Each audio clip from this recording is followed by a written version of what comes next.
This is the Renaissance Men Podcast, broadcasting live on YouTube and Twitch. Now please welcome your host, Stuart Garrard.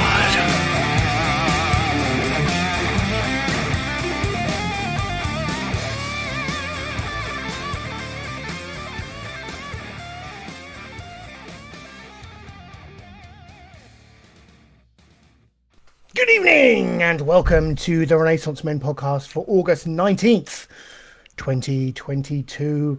I'm your host, Stuart Garrard, and joining me as always is my good friend, my good brother, Jimmy the Sainter. There they are. Pour that celebration down on him, children. Pour it. I think I've had enough of the kids, Stu. Okay, we can change it.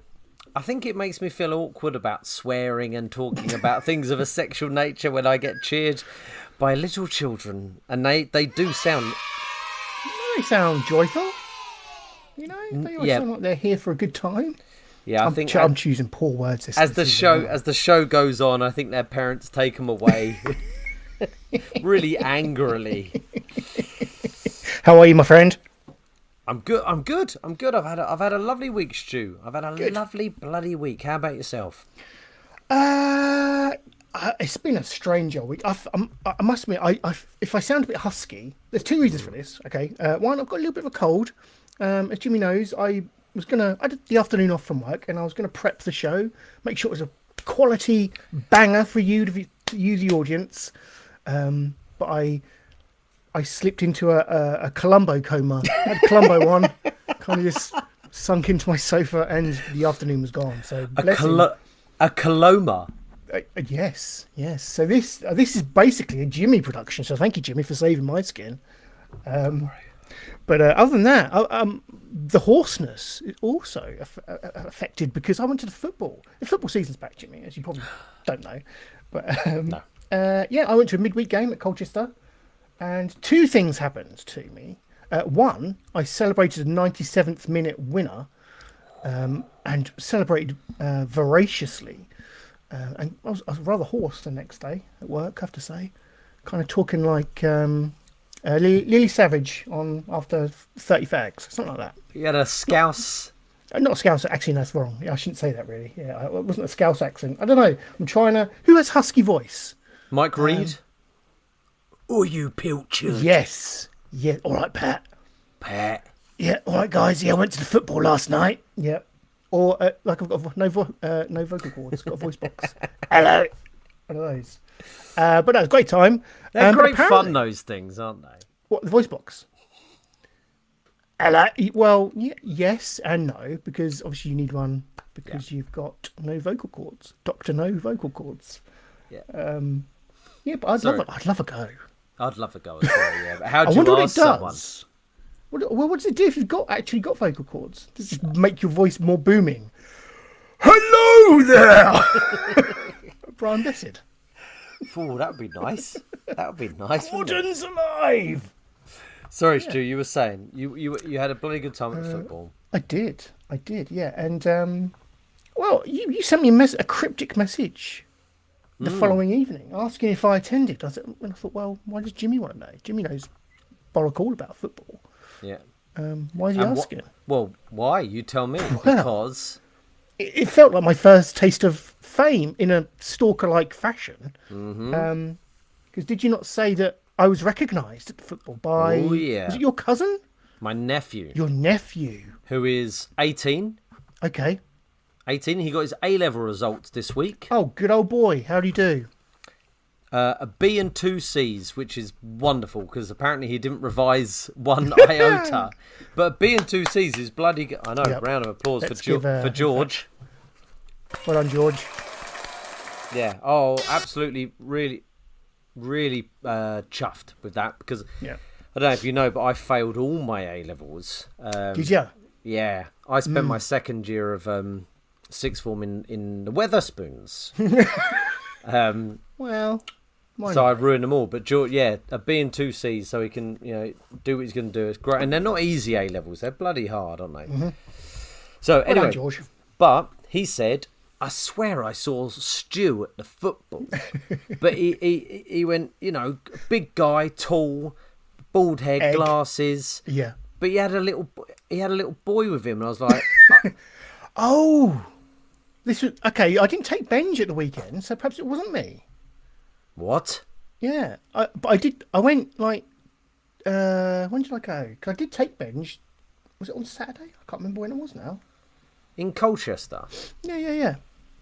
He saw you, and he said to my sister, I think I saw Stu with his boy, and she said, I don't think Stu's the sort of guy that would take his child out so late. And he said, I swear it was him. Well, I did go on Wednesday, but I didn't take Benjamin. But I was sat next to a child on the other side because I sit in the family end because that means Benjamin can go for free. So That must have been it. Someone the else's child, kid. not mine, but that was me. Let's The go with child that you picked up and kissed when Colchester scored.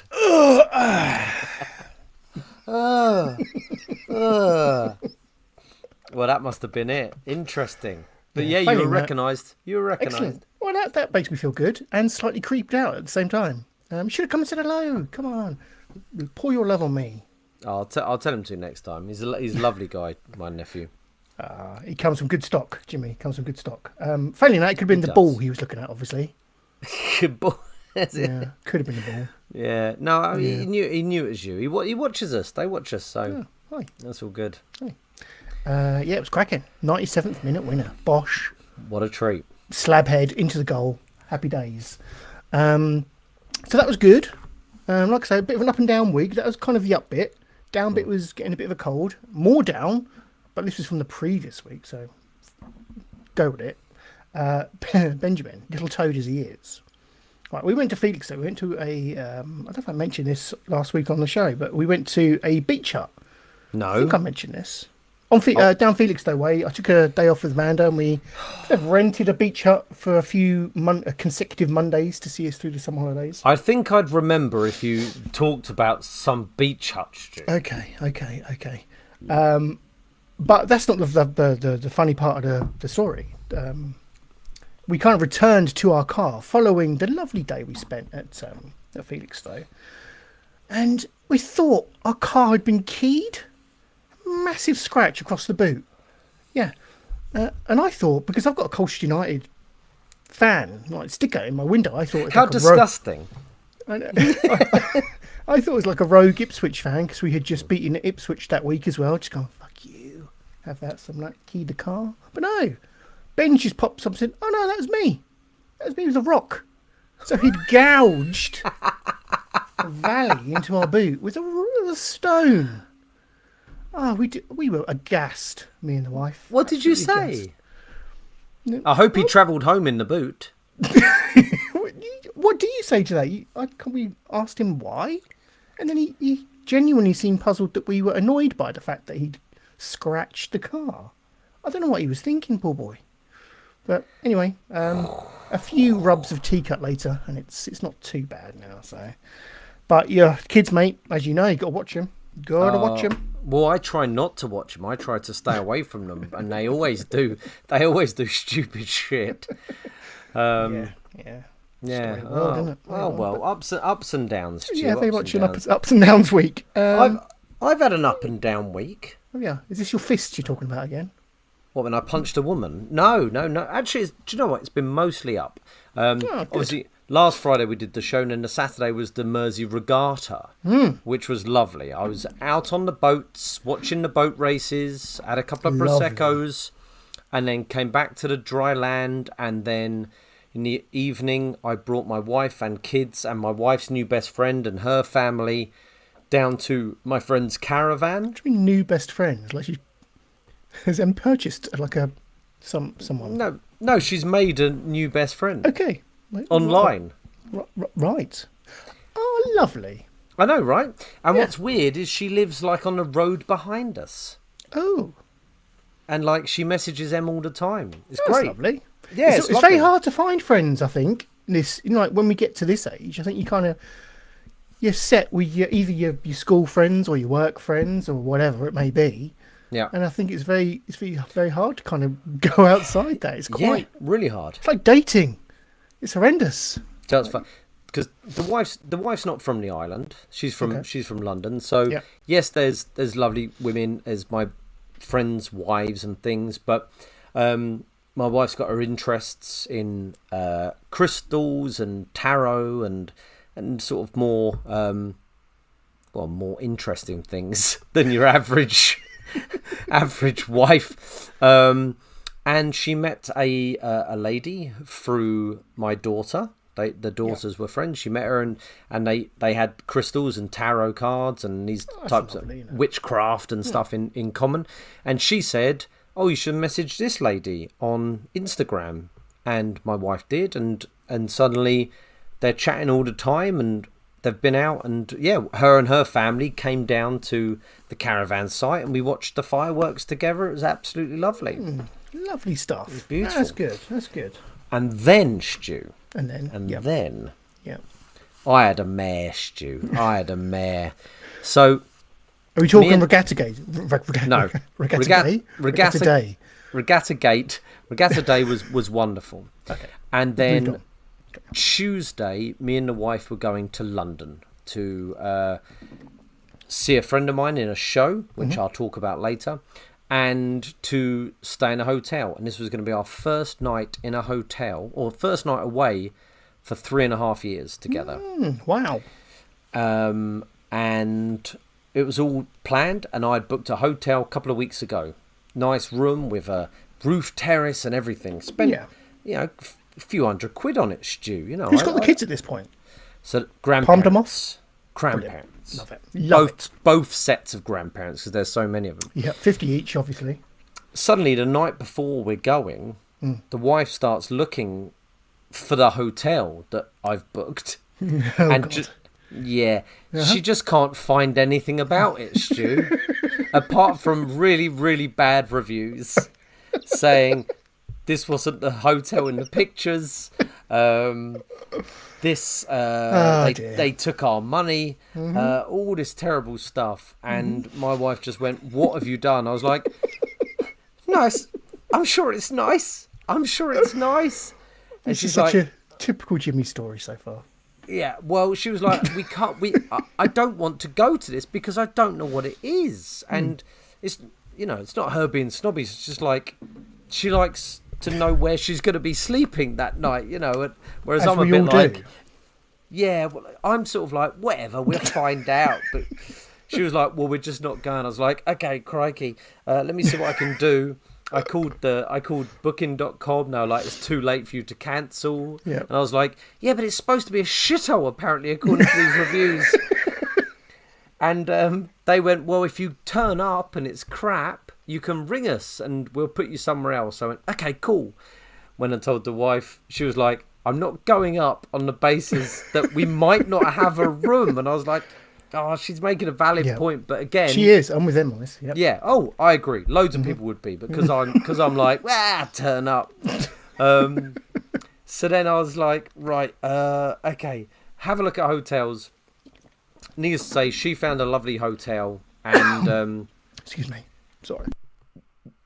we booked another room. And my thought was, well, we'll go up, and then maybe I'll toodle along to the other room, and hopefully it's awful, like people are saying, and then I can ring booking.com and get the money back. Needless to say, once we were up there in our lovely room that the wife had booked, it all felt, that all went a sort of way, and we had a lovely time in London, but it cost a lot of money, Stu. Yeah, my lack of looking into it's similar to me buying the labyrinth worm, really. Yeah, okay, it is, isn't it? Yeah, it's the hotel version of that worm. Yeah, but about 100 times more expensive. Well, not 100 times, 50 times more expensive. Excellent. Mistake. But it sounds like you had a good time despite that, and we're going to talk about the remnants, wonderful aren't we? Later on wonderful in the show. time. Yeah, Good. We drove up there. It was lovely. Hotel lovely, and then we went to see a show. It was lovely. Some actual culture on this podcast. That's what we need. Yeah, big time. Talking about holidays, I forgot. We booked a nice week away in Centre Parks in February. I'm going to take Benji out of school because hey, it's cheaper. Yeah, right. You have to pay what, 50 quid fine, and that's it. Yeah, something like that. And I think they get a lot more from holidays than sitting a week in school. To be honest, that's how we're justifying it. Be great. And he's not arguing. Obviously, he's getting a week off school, so enjoy. Thank you very much. But that's in February. Right. With that all out of the way, Jimmy, it is time for us to take our weekly look around the channel, see what we've been up to. So let's do that.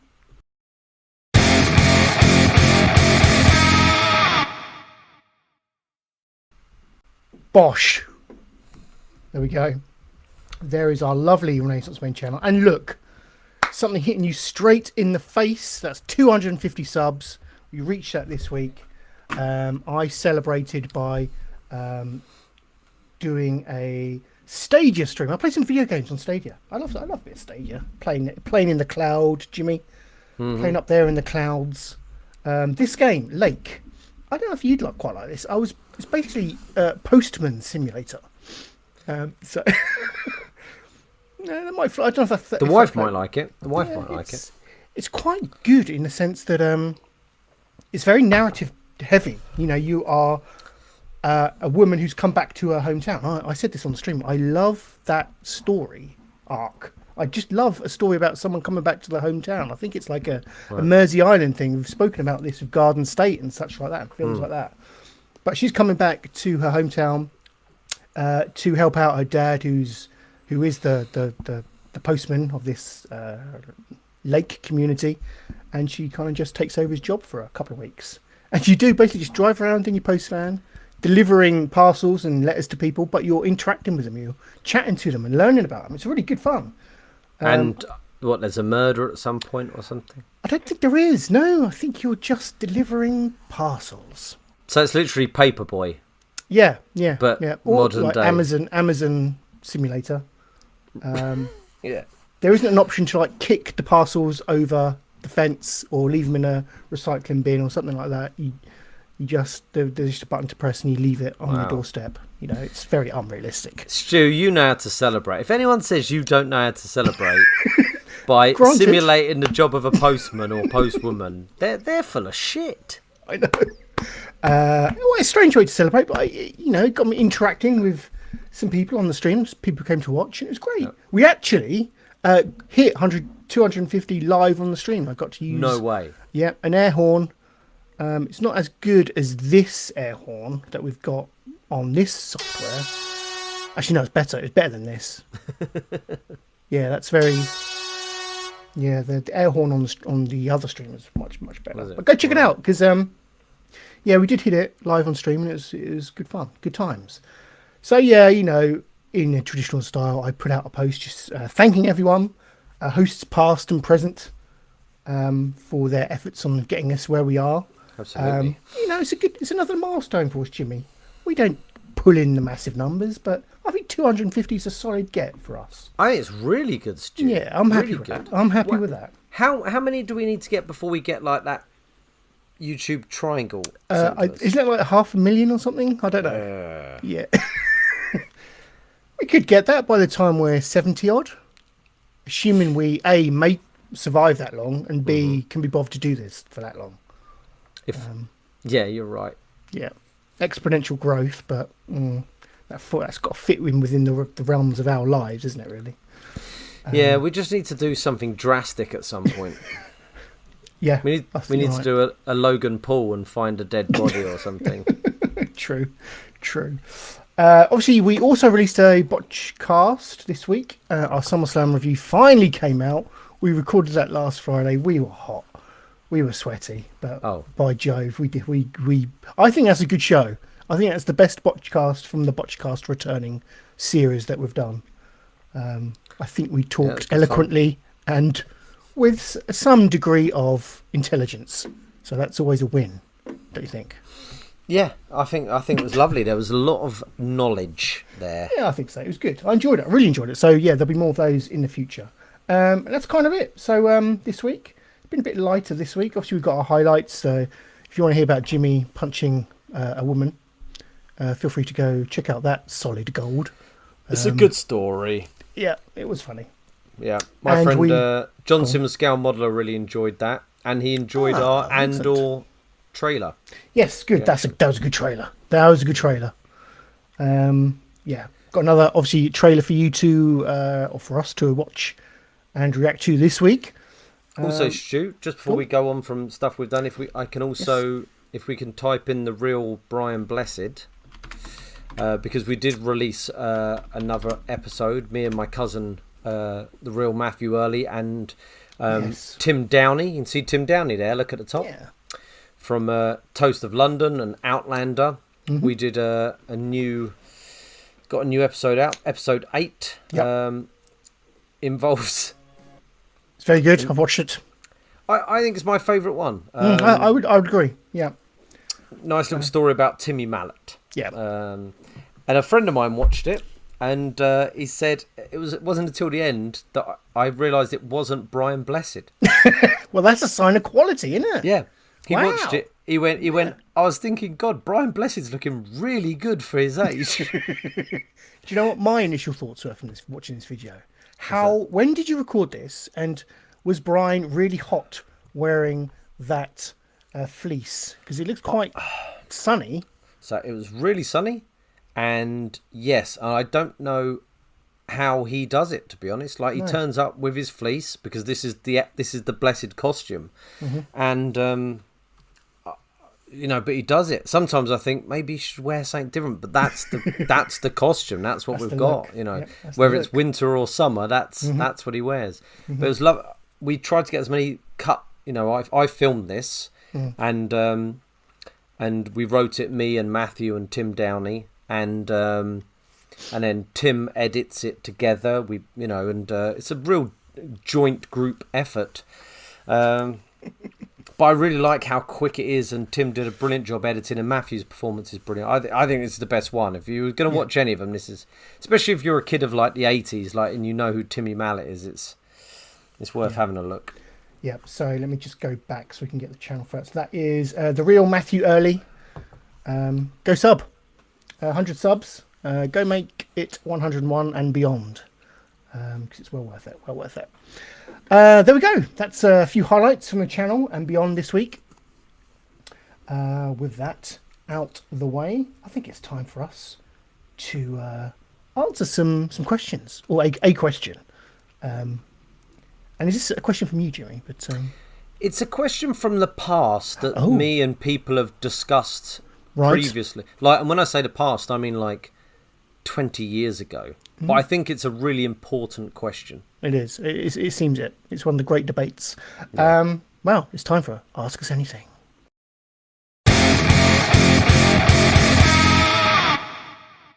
Well, Jimmy, I'll let you introduce this question then, my friend. Hit me with it. Hit me. Well, this is one that me and my very good friend Sam Shaw Q used to discuss when we were at drama school together. Okay. Sam Shaw Q is you'd like him, Stu. He's a brilliant guy, so much fun, and now he's got a lovely bald head. So, bald brethren, lovely, lovely stuff. You'd like him even more. Yeah. But this was a question we discussed because obviously when we were at drama school / uni, we used to eat a lot of fry-ups, many fry-ups. Okay. I mean, our diet was mostly fry-up. So the question is, what is the next evolution for the all-day breakfast? I.e., what food do you bring in? So, already on that breakfast, you have your egg, your bacon, your sausage, loving it, your hash brown, nice, your mushrooms, your tomato, grilled or plummy slop, toast or fried bread or whatever. Did I say hash browns? Yes. No beans. You need beans in there. Beans. That's it, isn't it? That's your classic. Black pudding? Have you mentioned that? Black pudding, that's okay. there. That's there. That's your porks. That's not an evolution because black puddings are on there. You can't have anything that's already there. What is the next, not logical, what is the next thing you'd like to see to come on? Welcome, Rock. Rock. You join us at a very important stage of the show. Thank you for the shout out incidentally earlier on your own lovely, great daily stage a stream. Thank you. He basically implored all of his viewers to come over and watch us. Wow. It's great. It's great. That's very kind. Love him for that. Very kind. But yes, So, yeah. you join us at an important juncture of the show where we're discussing the future of the Great British Fry-Up. Because it hasn't always been all that stuff, obviously. I think probably in the past it was egg and bacon and sausage and toast or beans or whatever. But the hash brown's probably been a later accompaniment. Mushrooms as well have been added to these things, so we have our all-day breakfast. But what is the next thing? Well, rock's straight in there with a fried cornflake. Do you know what? I think I'd quite like something sweet to be added into the mix. Interesting. What that is, I'm not sure. Could you get like I don't know. Is it too radical to get a pastry in there, or like a pan au chocolat or something? Because you could dip into your beans if you wanted. It could soak up some of the chocolate and bean juice.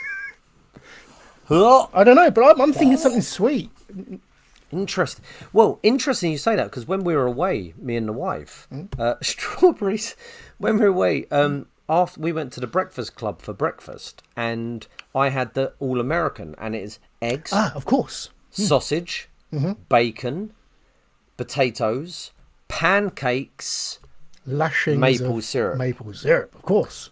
I like that. I kept it quite separate because I didn't want it fucking with my eggs.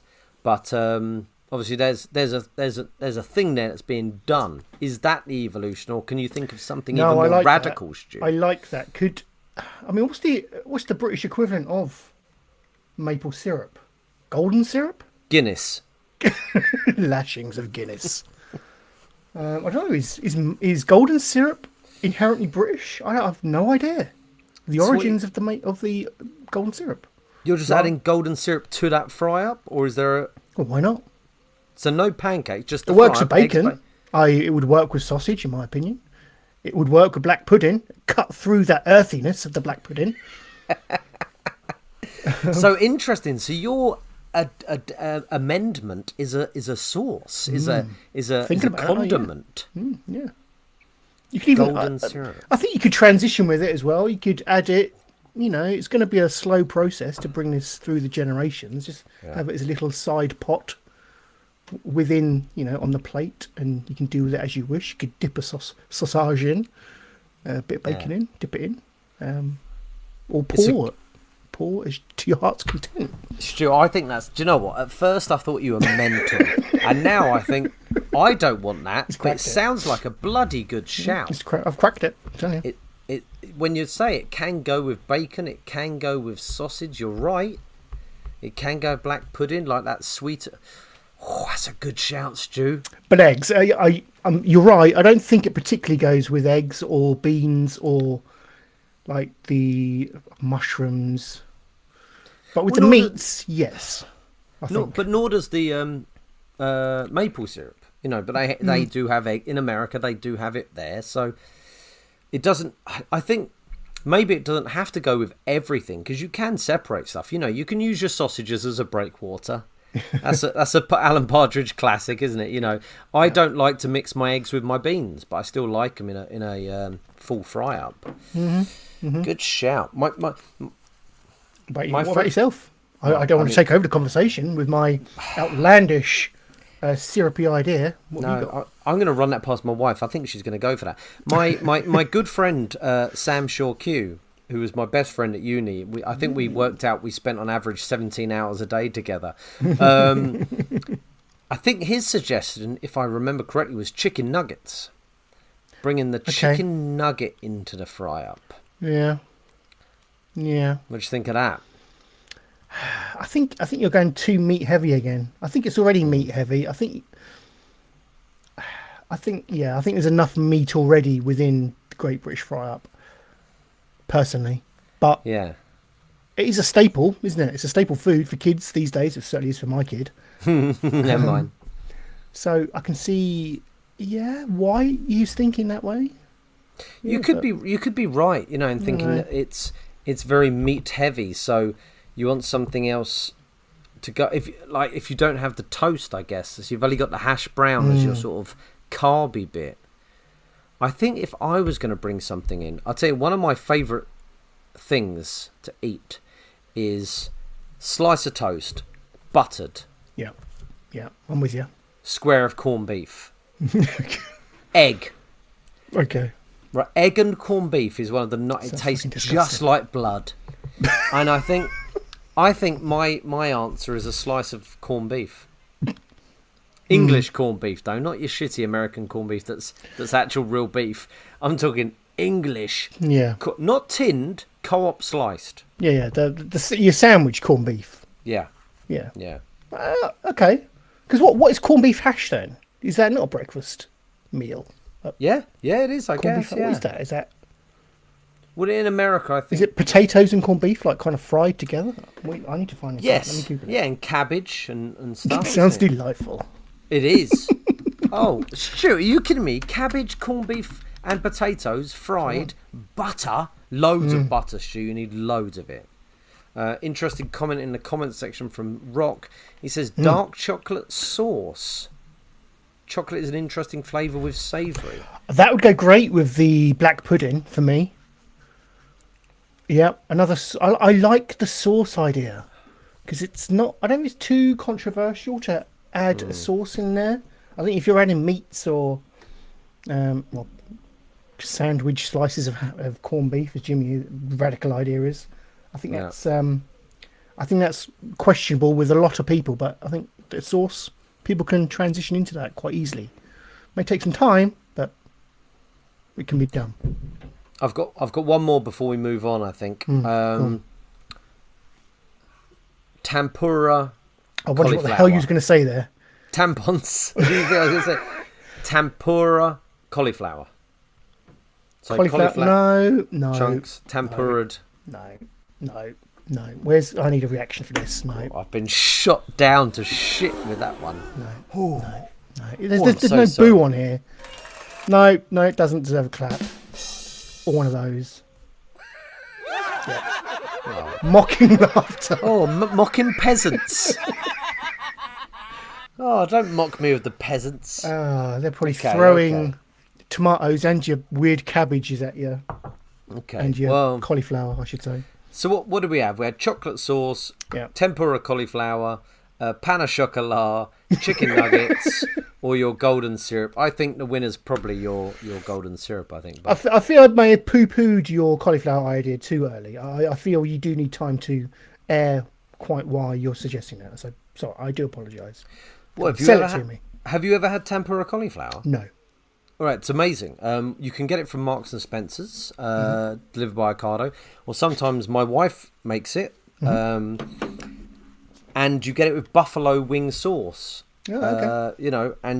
And it's like battered cauliflower, and you dip in the buffalo wing sauce, and you eat it, and it's very, very nice. It's just like a slightly healthier, but I guess more what's the word, like planet friendly than eating chicken nuggets. It's like a vegan chicken dipper, isn't it? Yeah, at that point. It's nice. They are really nice.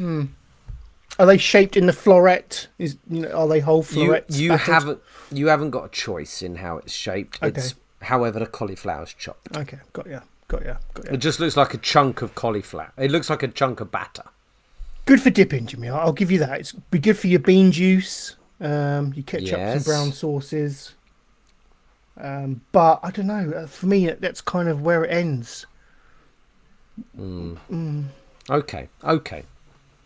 It's a big conversation. I think we've opened Pandora's breakfast, haven't we? We really have. But yeah, I'm liking the dark chocolate sauce. Earthiness. Beetroot. How about beetroot? We had beetroot suggested for a Sunday lunch. Could you throw in some roast beetroot on your cooked breakfast? Interesting, because I love beetroot. I only discovered it a few years back through my wife and realised it tasted like a summer garden. Yeah. But I've never had roasted beetroot. Is it nice hot? I don't know. I've never had it, but I'm sure that was raised when we spoke about it in a Sunday roast. Yeah, we probably did. But I'm not probably sure. did. I think it's sweet enough. If you're getting like, I think they'd have to be pickled to chuck in the breakfast. I think that could work. But then I'd have beetroot with most things, to be honest.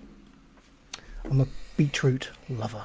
It is hard to add something because it's so, like, I was just thinking pork belly, but you've already got bacon, you've already got sausage, like lots of things are covered. A beef burger can be quite fun for whatever you want to do with it.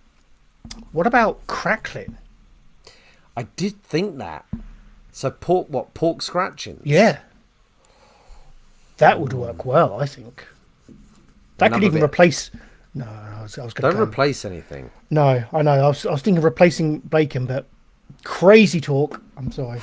Don't go mad, Stu. So I've reeled myself back in. But yeah, a scratching in there, that could work. Nice crispiness. But then is it too similar to bacon? I don't know. Nice crispy bacon. Who knows? We could talk about this all day, but all day. We really must crack on. But thank you, Jimmy from the past, for bringing that to us. Speaking of the past, I'm going to kind of mix things up this week. I think we should talk. Can the past make us laugh? I don't think we give it enough due. I think throwing it on at the end of the show doesn't give it its due attention, and I think now would be a good time to do that. So I'm calling an audible, and we're going to talk and see if indeed the past can still make us laugh. And I'm worried about this one. I'm not. Yeah, me too. Me too. I haven't watched it. Apologies in advance, everyone. But yeah, can the past make us laugh?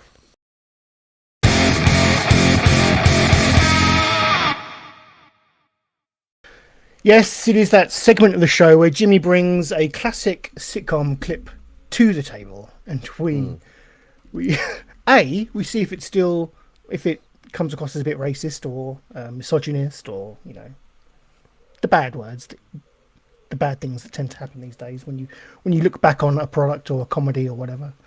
And also, is it just still funny? Because times change. Sense of humours change. They evolve, like the Great British Breakfast. Sometimes, like the Great British Breakfast, that's going to be a thing now. We should try and make that happen when we go, things change, like the Great British Breakfast. Well, look, I completely agree with you, Stu. Sometimes I look back at films I used to laugh at and go, oh, God, that's dreadful. Yeah. I've been watching some comedy connections recently, and I watched the Fast Show comedy connections and the Vic and Bob comedy connections, and they're on YouTube. They're good shows telling you how these sort of comedies came about. And obviously the common denominator in both of these things is Matt Lucas. And the past, I mean, even though Little Britain wasn't that long ago, it was kind of long ago. It doesn't feel that long ago to us two, but it was quite some time ago, Little Britain. And obviously it was up for a lot of controversy not that long ago. Correct. And they come fly with me because they do various characters with various different skin colours and accents and all that stereotypes. Yeah, and I thought, I'll just YouTube it. If one came up, I thought, that'll do, because... that looks offensive. Well, no, possibly, or it could be funny. And I really like Matt Lucas, and, I think he's a good guy. But, hey, let's see if the past can make us laugh, Stu. Even the title of the video is racist. Hello, Mr. Dudway. When you say it like that... Well, you can't help but say it like that. The way, I'm already concerned. I hope it... Part of me hopes it doesn't make me laugh, because it'll make me look like an absolute heathen and a horrible, horrible person, but we'll see. We shall see. So this is Little Problem. Oh, I know. Late breaking comment from Rock. My only problem with Little Britain was David Williams. I've tried it.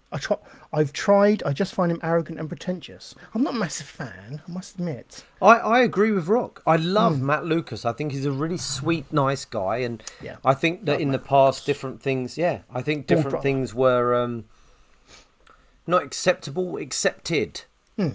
But I agree. I found Williams nowhere near as funny as Lucas, and I think he's right. I think his arrogancy comes through, whereas Matt Lucas seems like quite a humble dude. So let's take a look at this this sketch, Dudley. It's a Dudley and Ting Tong compilation. Oh, it's a compilation. I didn't know that. How long is this? 2 minutes. Oh, 2 minutes. Okay, that's cool. So we could get multiple sketches within this.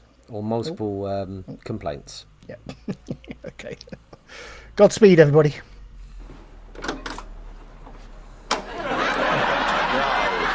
Hello, Mr. Dudley. Oh no. No, you're not Ting Tong. I am Ting Tong. Ting Tong Macadam Dan. Oh no. Wait there. Oh, so this home now. No, I said wait at the door. Look, you're not Ting Tong. I am Ting Tong. That is me.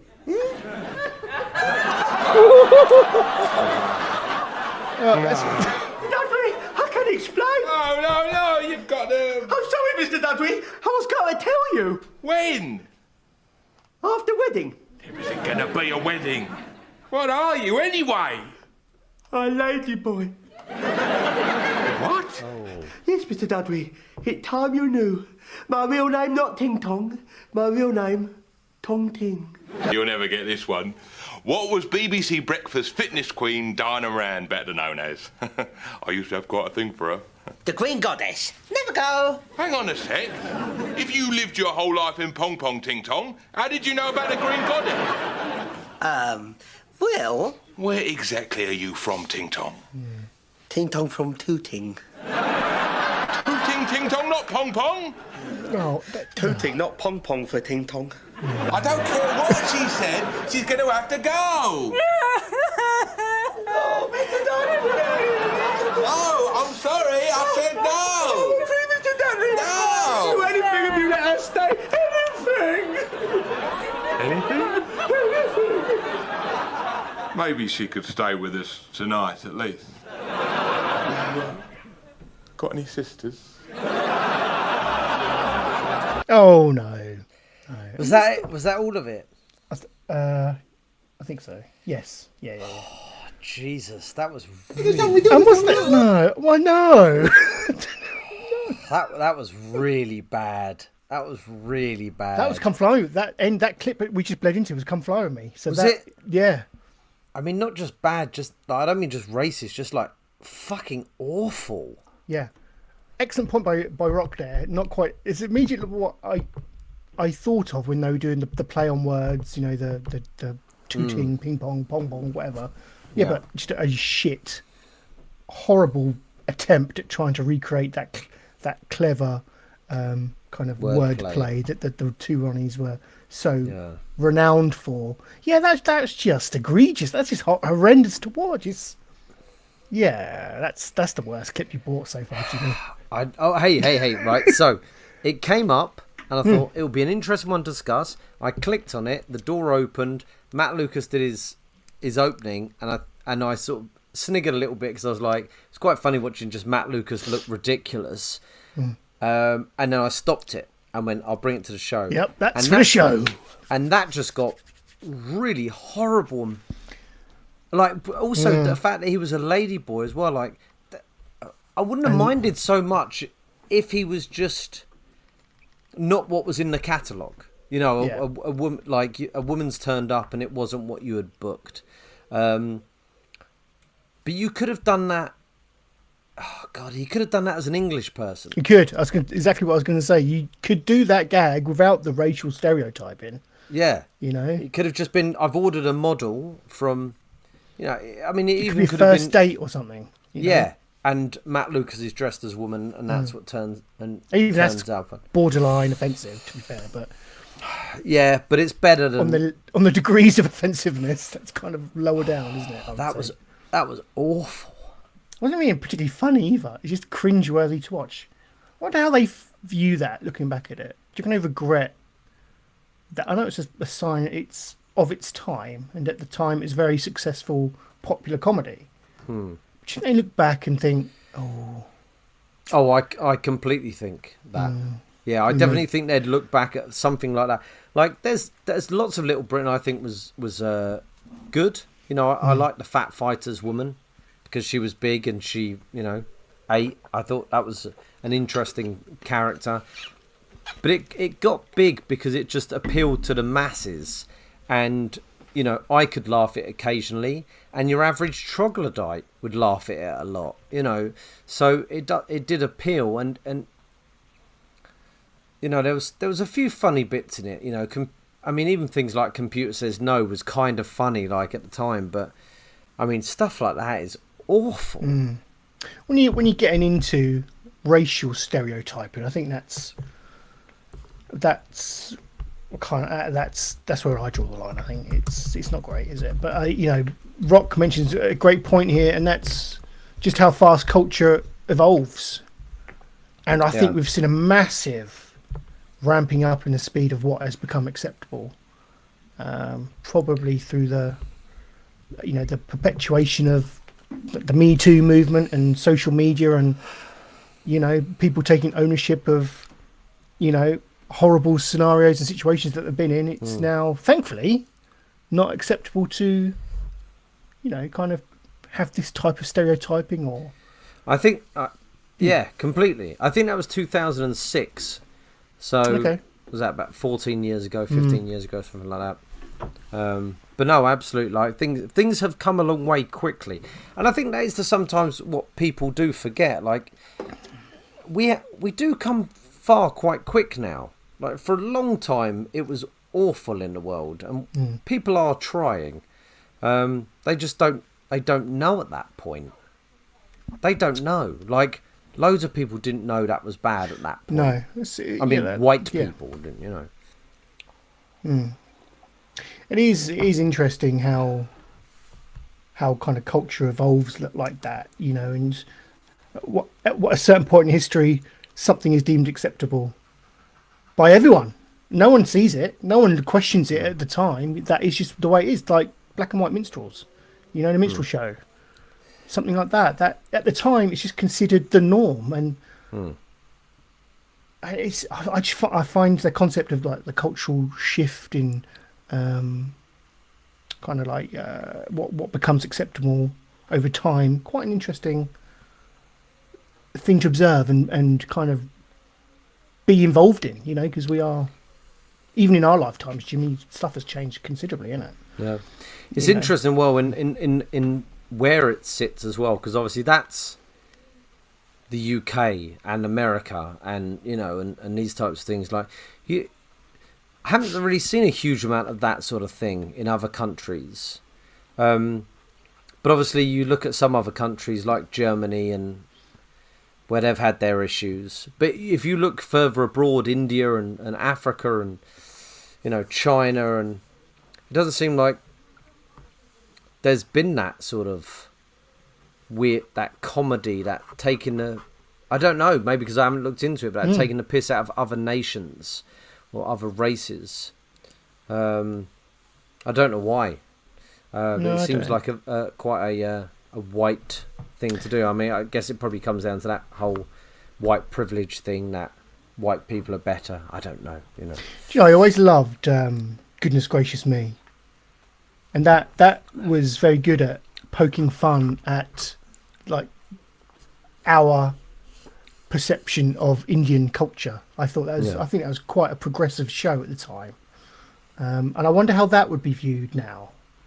Yeah. Maybe we'll try that next week. Let's take a look at that next week. See how we kind of, because I've seen that for a long time. I'd be interested to see what my reaction is to that, because I think that was quite a sharp, witty, clever take on, you know, racism in this country and kind of the presentation of cultures, because they've probably grown up through, you know, the Indian. What should I say? I don't want to cause offence. People. Zeitgeist. Yeah, I don't know, but you know, the stars of Goodness Gracious Me probably grew up at a time where it was, you know, you had really horrible Indian stereotypes on TV, like Ain't No Half Heart Mum and all that kind of business. So, for them to kind of poke fun at that, I thought was quite groundbreaking at the time. And that was like mid-90s, wasn't it, I think? Well, that's what you want when there's anything to do with race, is where if you are going to do anything to do with race, and I don't think you should avoid it because it is a thing, it should take the piss out of the idiot, shouldn't it? It should take the piss out of the racist. That's where you want it to go. Like, even things like when we've spoken in the past about Rising Damp. You know, Rigsby, he wasn't racist, but he'd say stupid racist things too. What was his name? Philip, yeah. But Philip would use that against him, and Rigsby was always the idiot. Philip was never the idiot. He'd get stupid things said about him, but he was never the idiot. But yeah, Little Britain just really tapped into that 90s, kept it going. Who's coming for you? It's that time. I think I need an air horn. Let's get the air horn out.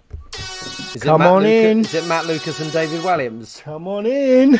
Here they are. The cast of Little Britain. Hey Benj, what is this? It's Darcy's lightsaber that Look at that. I made at nursery. What do you think that is? I'd say Darth Maul or Kylo Ren's lightsaber. Darthy. Is it Vade's? Or is it Darth Vader's lightsaber? Well done, Benjo. And what is this? Mummy got to me for a treat for my eye test. Ah, a treat for your eye test. Because you've got to wear glasses now, haven't you? Yeah. Yeah. 14 days. Yeah, all the cool people wear glasses, mate. Don't you worry about that. Lou. Check them out. Even Louis. It means you can come on the podcast more because only people with glasses are allowed. Are they? Yep. It's actually. No. We have any old person on here. Anyway, that's brilliant. Thank you. You're going to say hello to the viewers? Hello. Daddy, Yep. you can keep this. Oh, thank you. I tell you what, I'll put it so Yes. it's in shot, Benj. How about Yeah. just there? There we go. Looked like you were going to just push it just off. Daddy, Yes. it's a fidget thing. So if Fidget thing. All right, Benj. Love you. It does this. Yep. See you later. Lovely stuff. Bye now. See ya. Anyway. Oh, bless it. Bless it. Yeah, no, I thought you were going to just put it out the window because the window's open. Just put it just there out the window. Lovely comment from The Rock there, not about your son. No. I did see about this, the show, Williams one. But, yeah. So you had Williams playing a character with learning difficulties, racial humour, and a level of sexuality almost the kitchen sink. If you'd pulled up Davidson, expected, but these two. Yeah. Oh, we should, mate. Oh, Davidson. Perhaps we should go there. Yeah. I hate that man. I know. I hate that man. But yeah. So there we go. There we go. The past didn't make us laugh. It No. kind of disgusted us. That was really bad, and that was not even. That wasn't. That was closer than some of the stuff. That was much worse than Alf Garnett. Much worse. Yep. Right. Thank you for that, Jimmy. Nice to have it there. I think have it that part of the show gives it its due attention. I think nice. Okay. Right. With that being said, it's now time for us to take a look at the latest, hottest trailer in Hot Takes.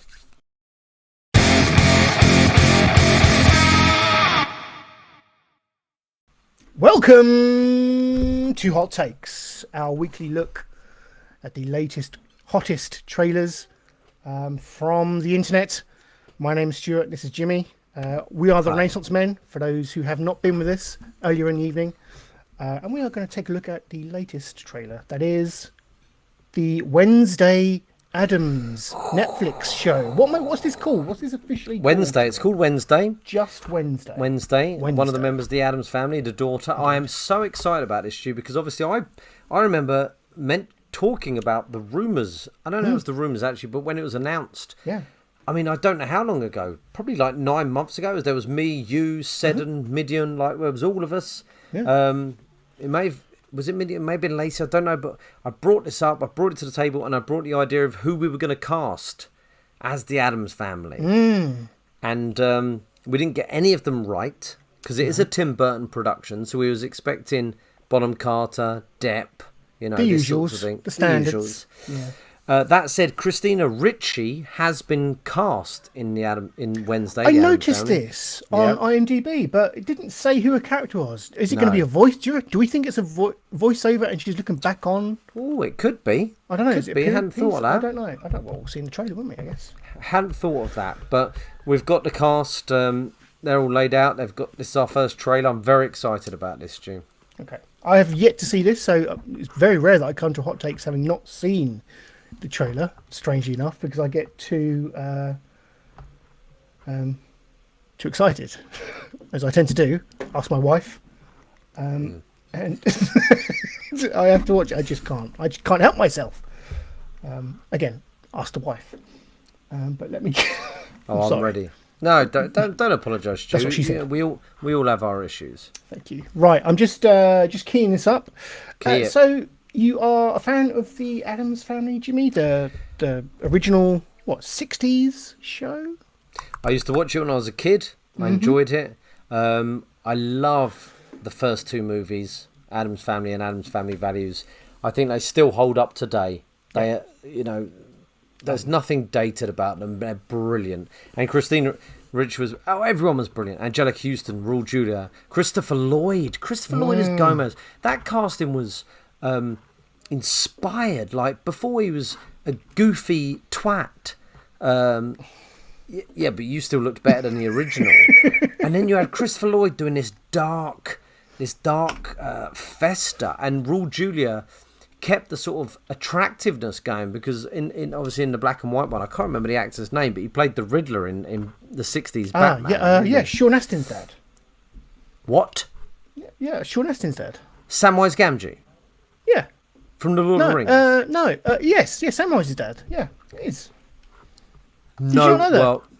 well, Hot Takes, we bring you the news. Yeah. I can't wait to tell my wife that. That's amazing.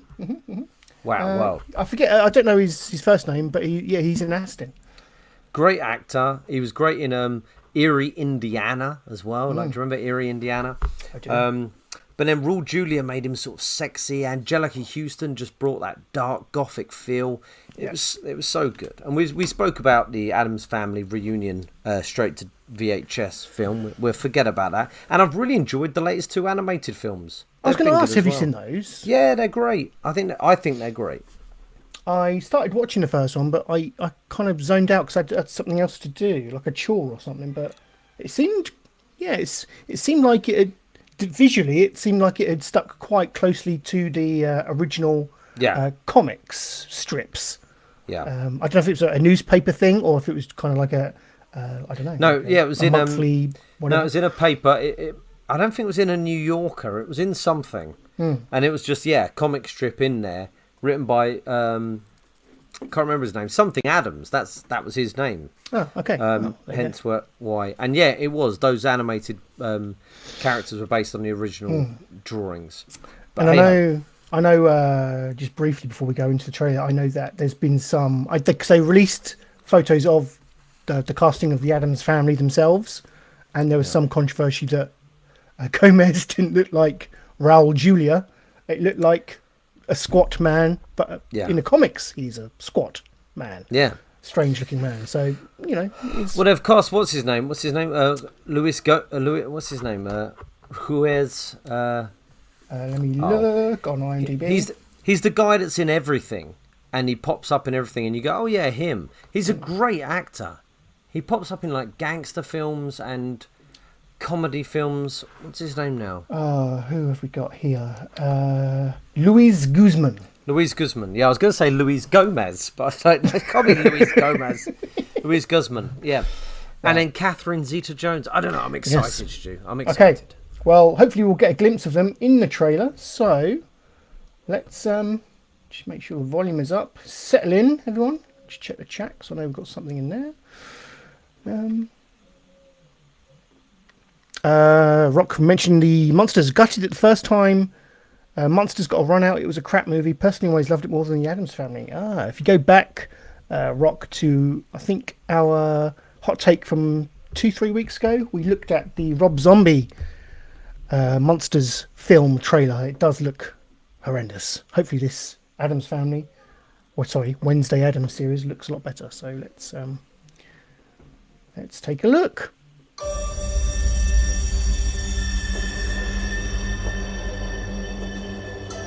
Miss Adams, you've certainly had a very interesting educational journey. That looks 90s to me. It's nice. I like it. 8 schools in 5 years.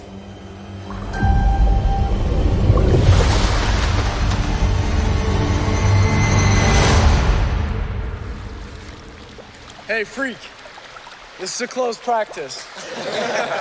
The only person who gets to torture my brother is me.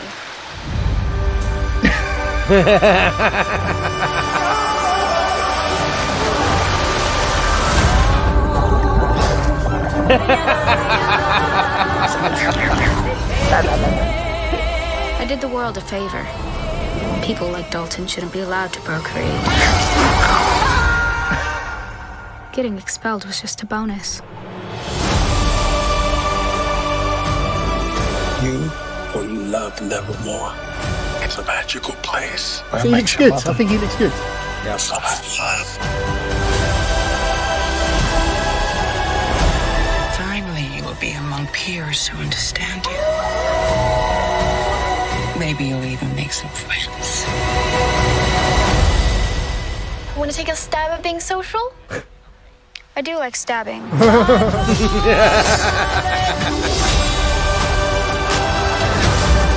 Little did I know I'd be stepping into a nightmare. Full of mystery, mayhem, and murder. I think I'm going to love it here.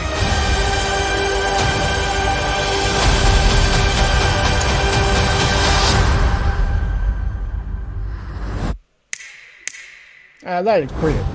No, good. That looks good.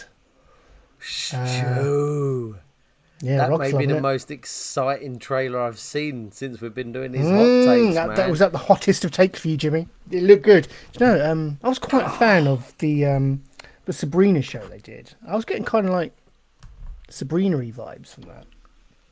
And for me, that's a good thing. That's a compliment. That might not be a compliment for some, but for me, that was a compliment. Well, I didn't watch it. I saw it's all right. bits of it. It looked like it was going to be fun.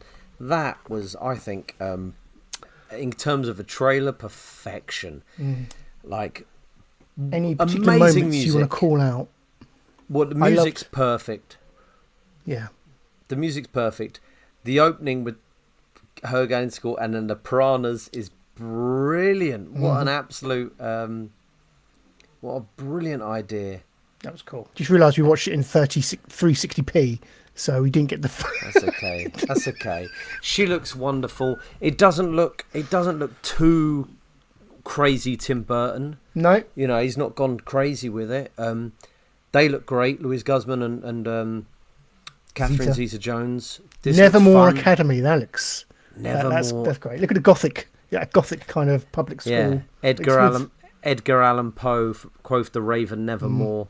Wonderful. And who's that playing the head teacher of the? I don't know. It looked like. In fact, let's I thought it looked like find a out. bit like Emma Thompson. No. Oh Christ! Isn't it a woman from Game of Thrones? Yeah, that's who I thought it was. Captain Phasma. Yeah, Captain Phasma from Game of Thrones. Geraldine, is her name Geraldine something? Yes. Good choice. Good choice. You know, I mean, I think she's about 6'4", the lady. Lovely. Bum. Gosh, and she looks great. Gwendoline Christie. Is it Gwendoline? Yeah, Gwendoline Christie. Yes, Gwendoline Christie. She plays Larissa Weems. She looks brilliant as Wednesday. You know, she's close enough to Christina Ricci. She's not quite there, but she's close enough. Nice dark eyes. The music was wonderful. The obviously saw a little bit of Thing. We haven't seen Fester yet. Do we know who's playing Fester? Or Lurch? I can tell. No. Did we get? Because I don't think he was in the family shot that I alluded to earlier. No. So let me see if there is a Fester. Have a look. Comments in the comments section. Rock says Je ne regrette, which I think is the name of the song. Wonderful song. And I agree with Jimmy, that's the best trailer I've seen in ages. Cheers. Yeah, it was exciting, wasn't it? It was. There didn't seem to be anything wrong with it. I think that was the thing. There didn't seem to be anything wrong with it, and it was moving. And this is a TV show on Netflix. And I love Tim Burton. I love Tim Burton. I think he's had a couple of misses. Well, of course, I think when you're a director and you've worked in the industry as long as he has, it's very rare that you don't have a stinker in your locker, really. And I think Burton's had a couple, but he's always, he's almost, he's very much an auteur to some degree. That you know what you're going to get visually, you know what you're going to get. He has a visual language to his filmmaking. He always sticks to, the similar kind of casting. So yeah, he's an auteur in kind of the traditional sense, really. I mean, think like Wes Anderson for me. Not as good as Wes Anderson, but of that ilk. Yes, yeah. And you've got for me, Batman '89 and Batman Returns, Beetlejuice, Edward Scissorhands. I really loved Sweeney Todd with Johnny Depp and Helena Bonham Carter and Alan Rickman. I thought that was a wonderful film. Do you think this looks 90s in era? Yeah, I think you're right, Stu. It doesn't look too 2000s, does it? So I wonder if it fits in. I wonder if it's connected to the continuity of the original Burton films. Then I wonder if this is almost a. They weren't Burton, the Addams Family films. Were they not? What? No. Yeah, no, Stu, I'm with you. I think most people would think they were Burton, but they're not Tim Burton, the original Addams Family films. No. They're shit. They're No, really? Yeah, are they Wow. Soderbergh? Planet of the Apes, yeah, Rock mentions Planet of the Apes. I agree. That was a baddie. I've never actually managed to get all the way through Planet of the Apes. Yeah. The Wahlberg one. No, I don't think I have. Tim Roth in a chimpanzee costume it's not good viewing. No. Here we go. Director Barry Sonnenfeld.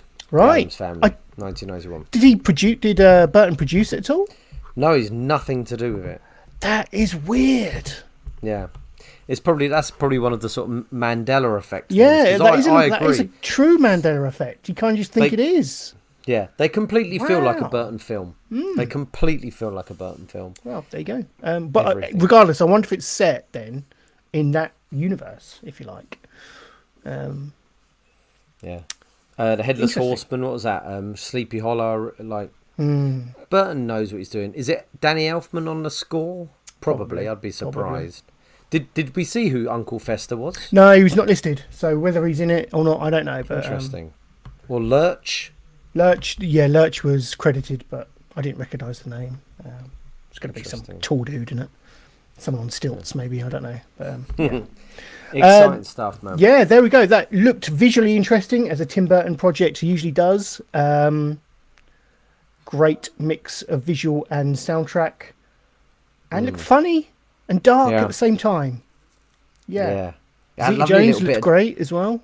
Lovely little bit of dance in there where she does that. That's great. And I love that line. Do you want to have a stab at socialising? I do like stabbing. Brilliant line. Yeah.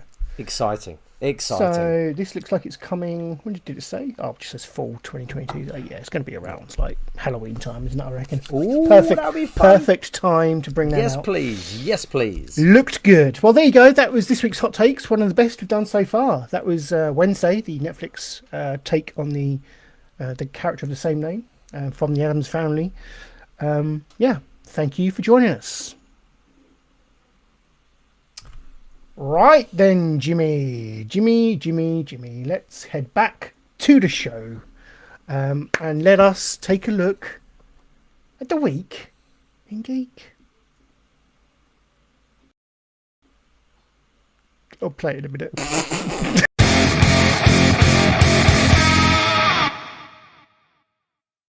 There we go. The week in Smooth. Yeah. I'm annoyed because I was on it this week, but I've spoiled it now. Fucking hell. Don't be annoyed. It's only life. Right, the Week in Geek, Jimmy. What do you want to start with? What do we want to do? The news, or do we want to talk She-Hulk, or do you want to talk your culture? No, I'll save some culture. I'll save some culture. Let's hit some of the other stuff. You hit the She-Hulk if you wish. Should we kill for She? That's probably what most people have been watching this week. It's the big release from Disney Plus. The 9, I believe, episode series that is She-Hulk: Attorney at Law dropped this week on Disney Plus. And strangely, I thought there'd be more than one episode dropped, because that's what they tend to do, isn't it? But only episode 1 dropped, and it was only 38 minutes, and about 8 of those minutes was probably credits. Yeah. Excuse me. So She-Hulk. Okay. I don't want to. She-Hulk. I don't think there's a lot to spoil in terms of the episode. Oh no. Is there? I think that's fine. I think I think it's expected that we've got to talk about the narrative when we're talking about these shows now. But there wasn't anything to spoil, was there? Really? No. She became the She-Hulk pretty quick. She did. Pretty quick indeed. And I don't know. I know it's only the one episode down, and I don't want to be too quick to judge and criticise the show, because there's a lot of it to play out.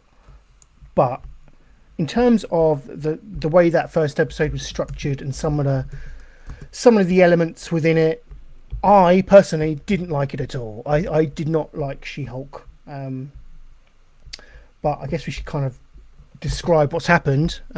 What is the character's name? Is it? So her name is She-Hulk, Attorney at Law, or better known as thanks. Better known as Jennifer Walters. Jennifer Walters, thank you. Who is Bruce Banner's cousin. She's played by Tatiana Maslany, who has been in such things as Perry Mason, the remake, Orphan Black.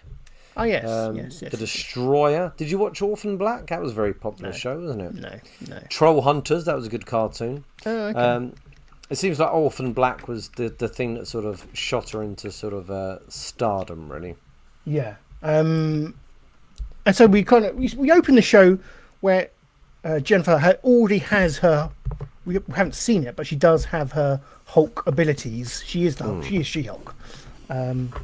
And there's a lot of fourth wall breaking in the show. I don't know if that's a thing that's in the She-Hulk comic or not. I think it might be from what I've read. But yeah, she kind of turns to the camera a lot and discusses certain aspects with us, the audience.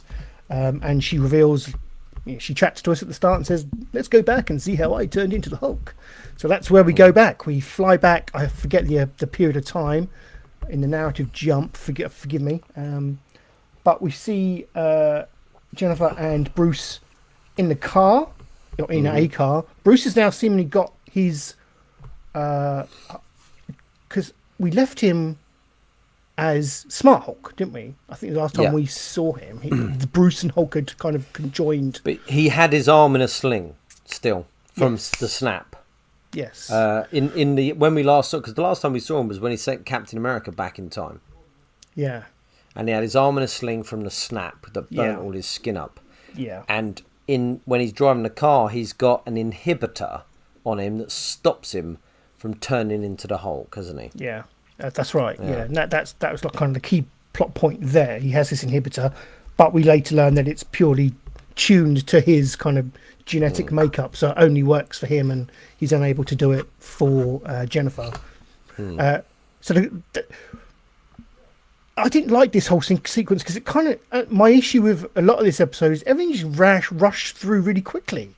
Like we went from moment to moment to moment. Like there's no like kind of gravitas to her being infected by Bruce's blood. No, it was so quick, wasn't it? They're driving along, a spaceship comes down, they crash. Yeah. Because of his inhibitor, he bleeds. Because usually, if the Hulk crashed, he'd just roll out the car as the Hulk, wouldn't he? And suddenly start. Yeah. But because of the inhibitor that keeps him as Banner, he's cut open. She gets him out the car, and his blood goes on her. And he goes, "Watch out!" Because I think in the comics, she's in some sort of accident, and he has to give her a blood transfusion to keep her alive, which makes sense. This, I agree with you, so quick. His blood goes on her cut. Yeah. Watch out! Oh no, she's Hulk. Kind of Yeah, like it's very transforms into Hulk. Kind of we get very like quick flashes of her in first person, like doing Hulk stuff, and then she kind of wakes up in this beautiful landscape. Like I think it's in Mexico, isn't it? Like Hulk's retreat in Mexico, where it's got like a science lab in it that Tony Stark had. I like that aspect of kind of filling in the blanks in the blip blanks. So we learn that Tony and Bruce had kind of built this hideaway for Bruce, and built a laboratory for him to kind of test and develop certain, well, the inhibitor for one thing, and kind of research himself and his condition and learn more about his condition. So Jennifer ends up there. The Hulk kind of introduces her into having the Hulk, what are we calling this? Hulkness, Hulkability, Hulkiness. He seemed so relaxed about it, didn't he? Yeah. I think I agree with you. It seemed really nonchalant. It did. Like this is a curse becoming Hulk. Not for him now because of where he's got to, but at this point, she's got that curse, and I agree with you. It happened so quickly that you didn't really get a chance to feel the gravitas or weight of it. You didn't, and they didn't really play on that at all. It's almost like a something that will just pass for her. It's not like a life-changing event. She doesn't see it as that. She didn't seem scared. She didn't seem scared at all, did she? I mean, part of that is her character. I can understand that. Perhaps it's a bit of shock or not wanting to accept the situation, which is fair enough. But I think just the way it was portrayed in the show didn't really enamor me. It didn't make it particularly believable to me. I didn't really invest in kind of the magnificent life change that had come upon her. But we kind of then get it's almost like a training montage between the Hulks. Bruce he's now in Smart Hulk form because his inhibitor got broke, didn't it? I think did it smash or something happened to it? I think he took it off. I think. Oh, did he? Simple as he that. wasn't fast. Yeah. Okay, but he's in Smart Hulk mode now. But her what had happened to her helped him heal his arm. So he realised that her genetic makeup with the Hulk blood worked very well, and it helped him heal his arm. And she went, "Oh, so I'm better than you then? I'm better at being a Hulk than you." She made quips instantly instead of being terrified. Yeah. Very good point, actually. There's no kind of dramatic shock to her character at all. She didn't seem shocked by it at all. She's very quippy. It's a very quippy episode, and that's another aspect of it I didn't like. It downplayed a lot of stuff, There's been a lot of conjecture on social media, which I know is dangerous, about kind of the evolution that Hulk has taken throughout the MCU, where he started off as, this really primal, angry, Hulk-like character. Now he's almost like comedy relief now, isn't he? And people have taken, I think, umbrage to that to some degree. But I've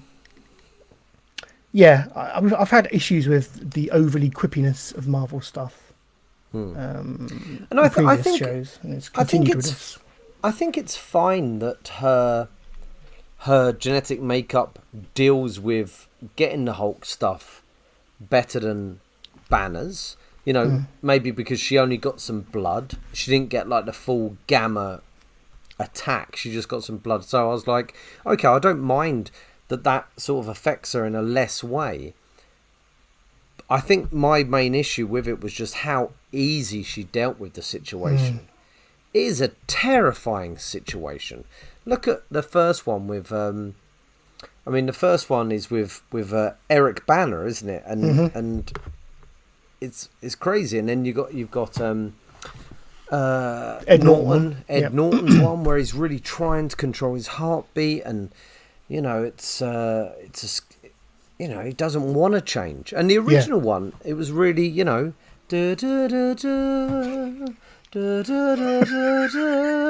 didn't want to change, and she's so nonchalant about the whole thing. There's a moment at the end where, I mean, you're right there, Jimmy, and I hadn't thought of that. There's always been a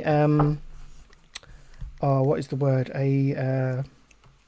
consequence for the Hulk, coming out, and that's the fact that people die and things get destroyed. The only consequence for She-Hulk coming out is, oh, I'm going to ruin my business suit. That's the only consequence. It made light of it for me, and I don't know. That's obviously where they want to go. They want to make it a more comedic style of show, and that's fine. But it just doesn't float my boat. It might float others, but yeah. You're right, Stuart. It was very much like a sitcom, very much. And I enjoyed it, as I said to you on the chat. I enjoyed it as a fun show. Fine, like it was just like, okay, I'll enjoy it as a fun show. But I mean, it's one of those tricky things where I've been watching documentaries at the moment about Star Trek, and how people now go, it's not the modern Star Trek is not Star Trek. But this documentary is talking about when they brought out the movies, and people at the time was going, it's not Star Trek. I.e. the original series. So that it's not Star Trek has been happening throughout the last 50 years, 60 years. And for this, you sort of go, oh, it's not the Hulk, it's not how it was. But I guess they just keep moving with the times. And people who have been there since the beginning sort of go, no, don't take that. But they just keep moving. They just keep going. And we want it to honour some of the stuff that comes before it. And sometimes they don't care because they just want to make something that's fun.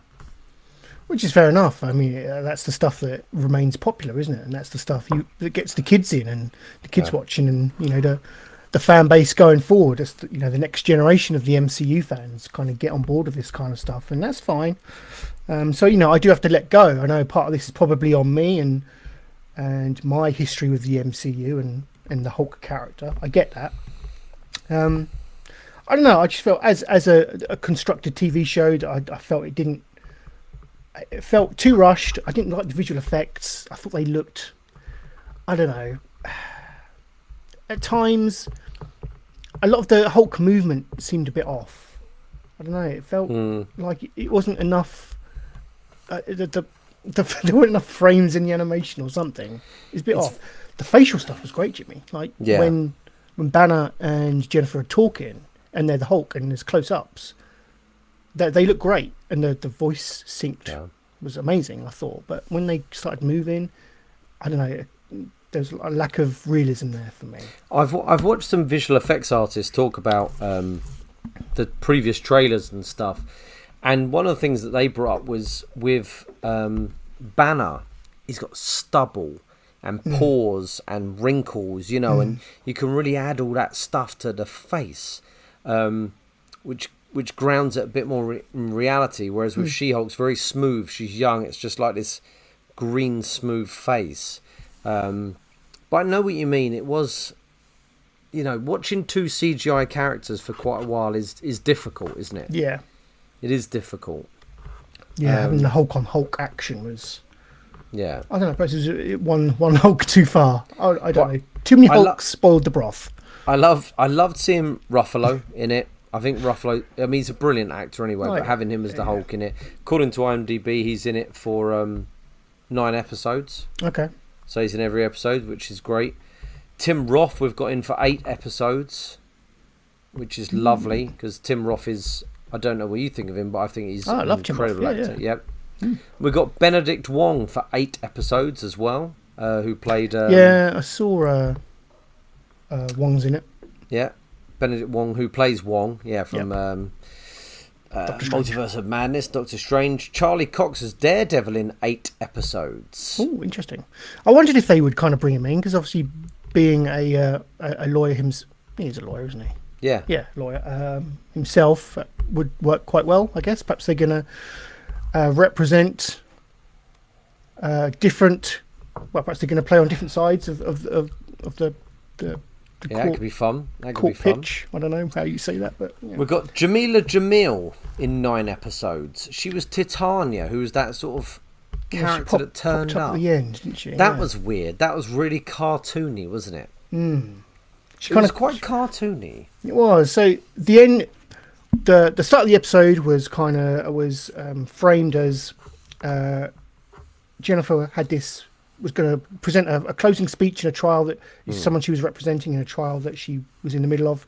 We then got the flashback to her training as the Hulk, and her then kind of not rutting. That's a poor choice of words, as their cousins. Kind of battling and training with the Hulk, and eventually coming to terms with each other. And she went off and decided she was going to leave and kind of return to her life and try and kind of control the Hulk, the She-Hulk.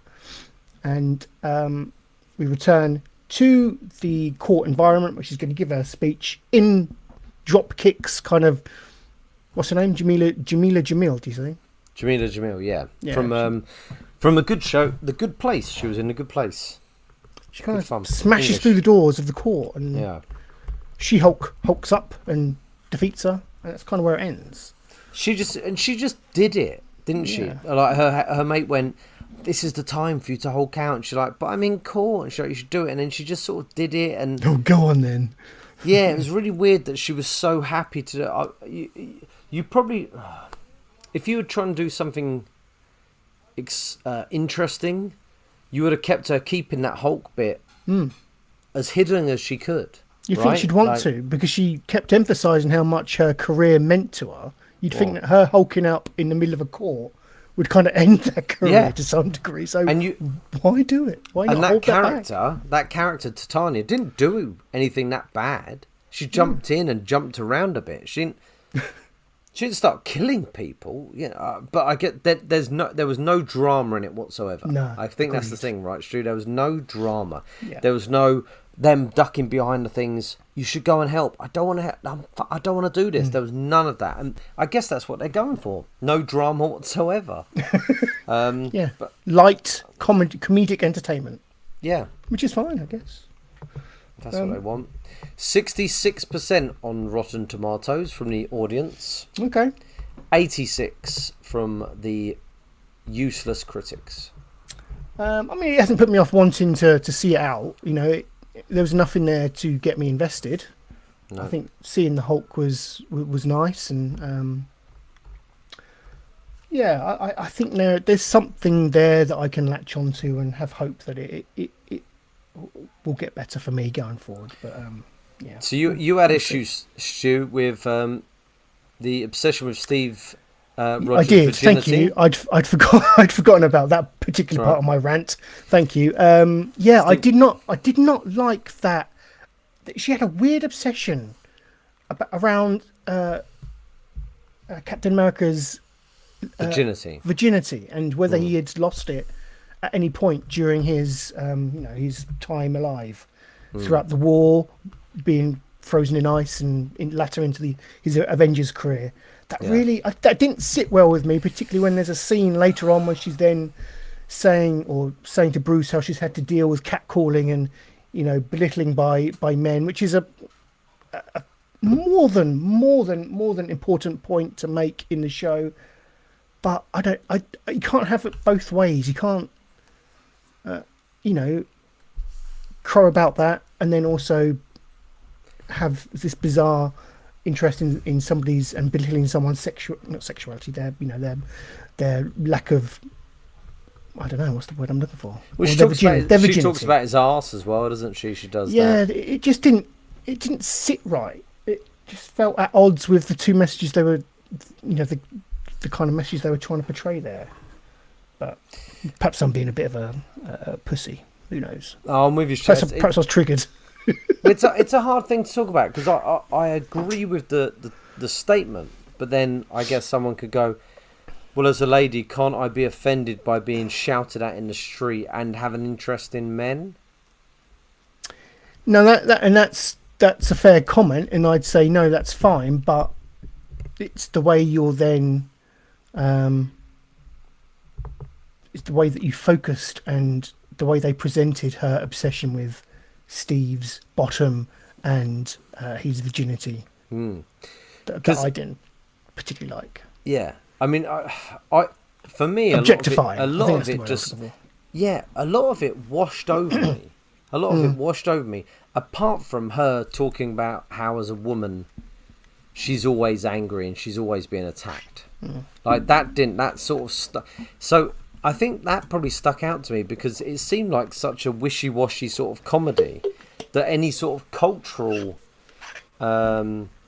commentary seemed weird in a thing that just seemed really silly. Like her talking about, I didn't mind her talking about Captain America and stuff like that. And the post-credit scene when Hulk said he lost his virginity during a show in the 40s, and she went, Captain America fucks. She was going to say fucks, and it cut out. I enjoyed all that.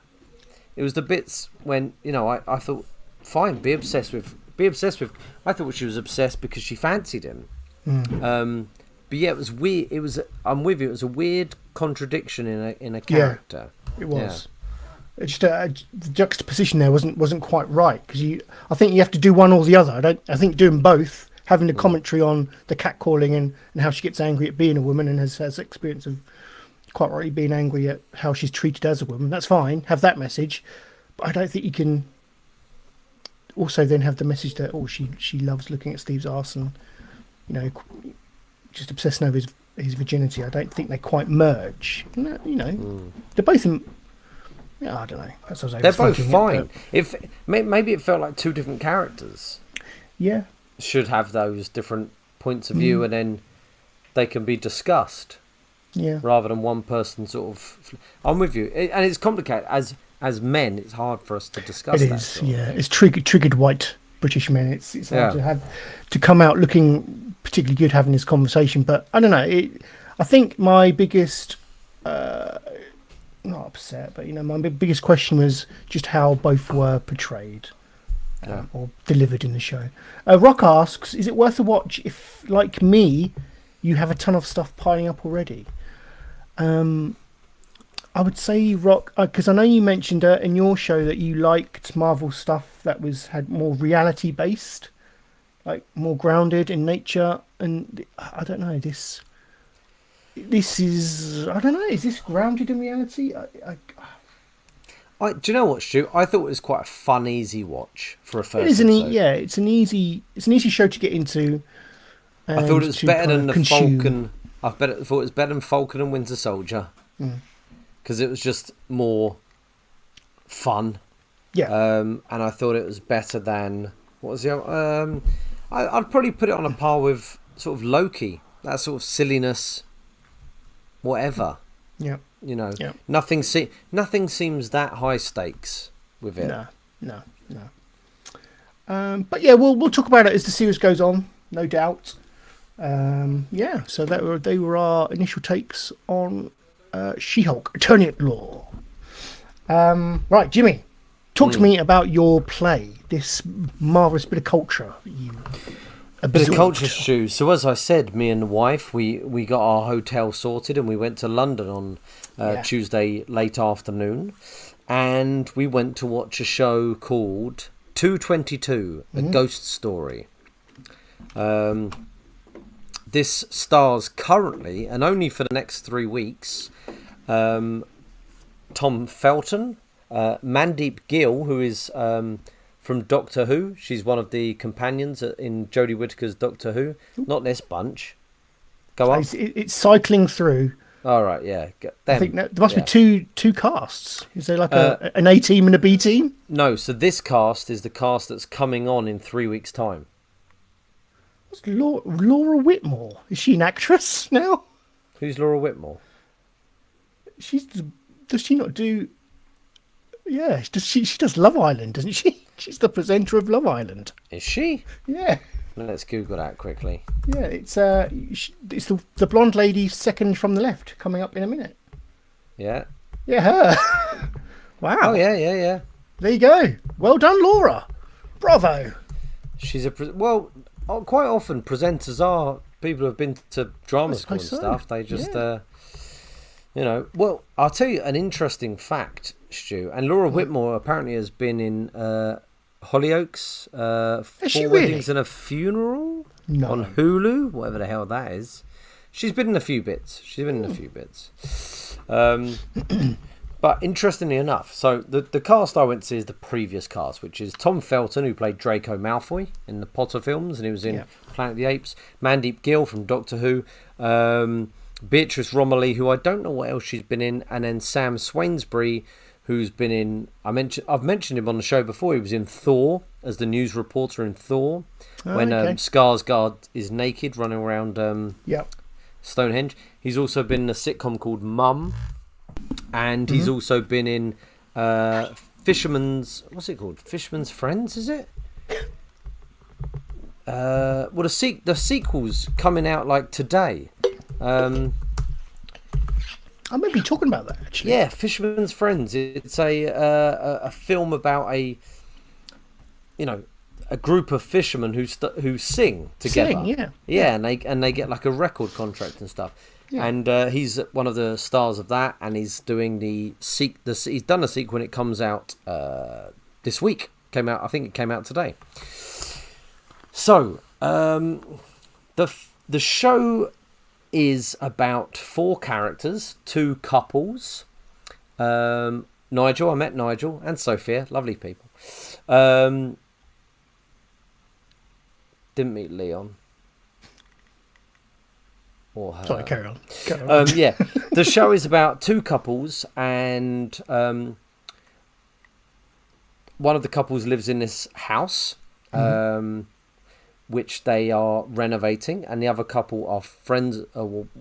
One of them is a friend of theirs from university, and she's brought her boyfriend round for an evening of drinks, and they've got a baby daughter who is constantly on a monitor, a baby monitor. And sorry, I love his playing in the background, you mean? There you go. As anyone who's had a child knows, baby monitors can be very scary things.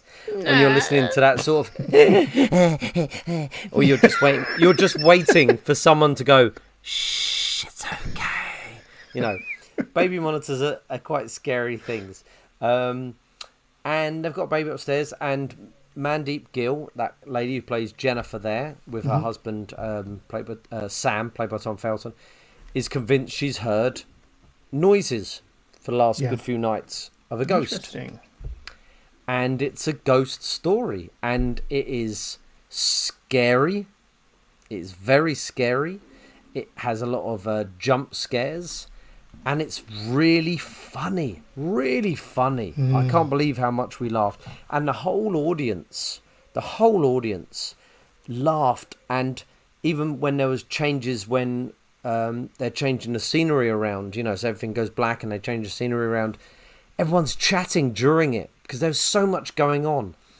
It's one of the best shows I've seen in a long time. And Sam, as I mentioned, Sam Swainsbury, who's in it, is a friend of mine from college and from drama school. He was fantastic. And Tom Felton, who was from Harry Potter, I later found out when we had drinks with Sam and some of the cast, and I met Tom. We shook hands. Hello, Tom. Nice to meet you. That was Tom's first play. The first play he's done, because he's grown up in Potter for years, and then he's done like Planet of the Apes and some stuff. It's his first play, and he was incredible. He was absolutely incredible, and I would highly recommend anyone going to see it. It's not like a big West End, show. It's in the Criterion Theatre. It's underneath, so there's no windows. You're down.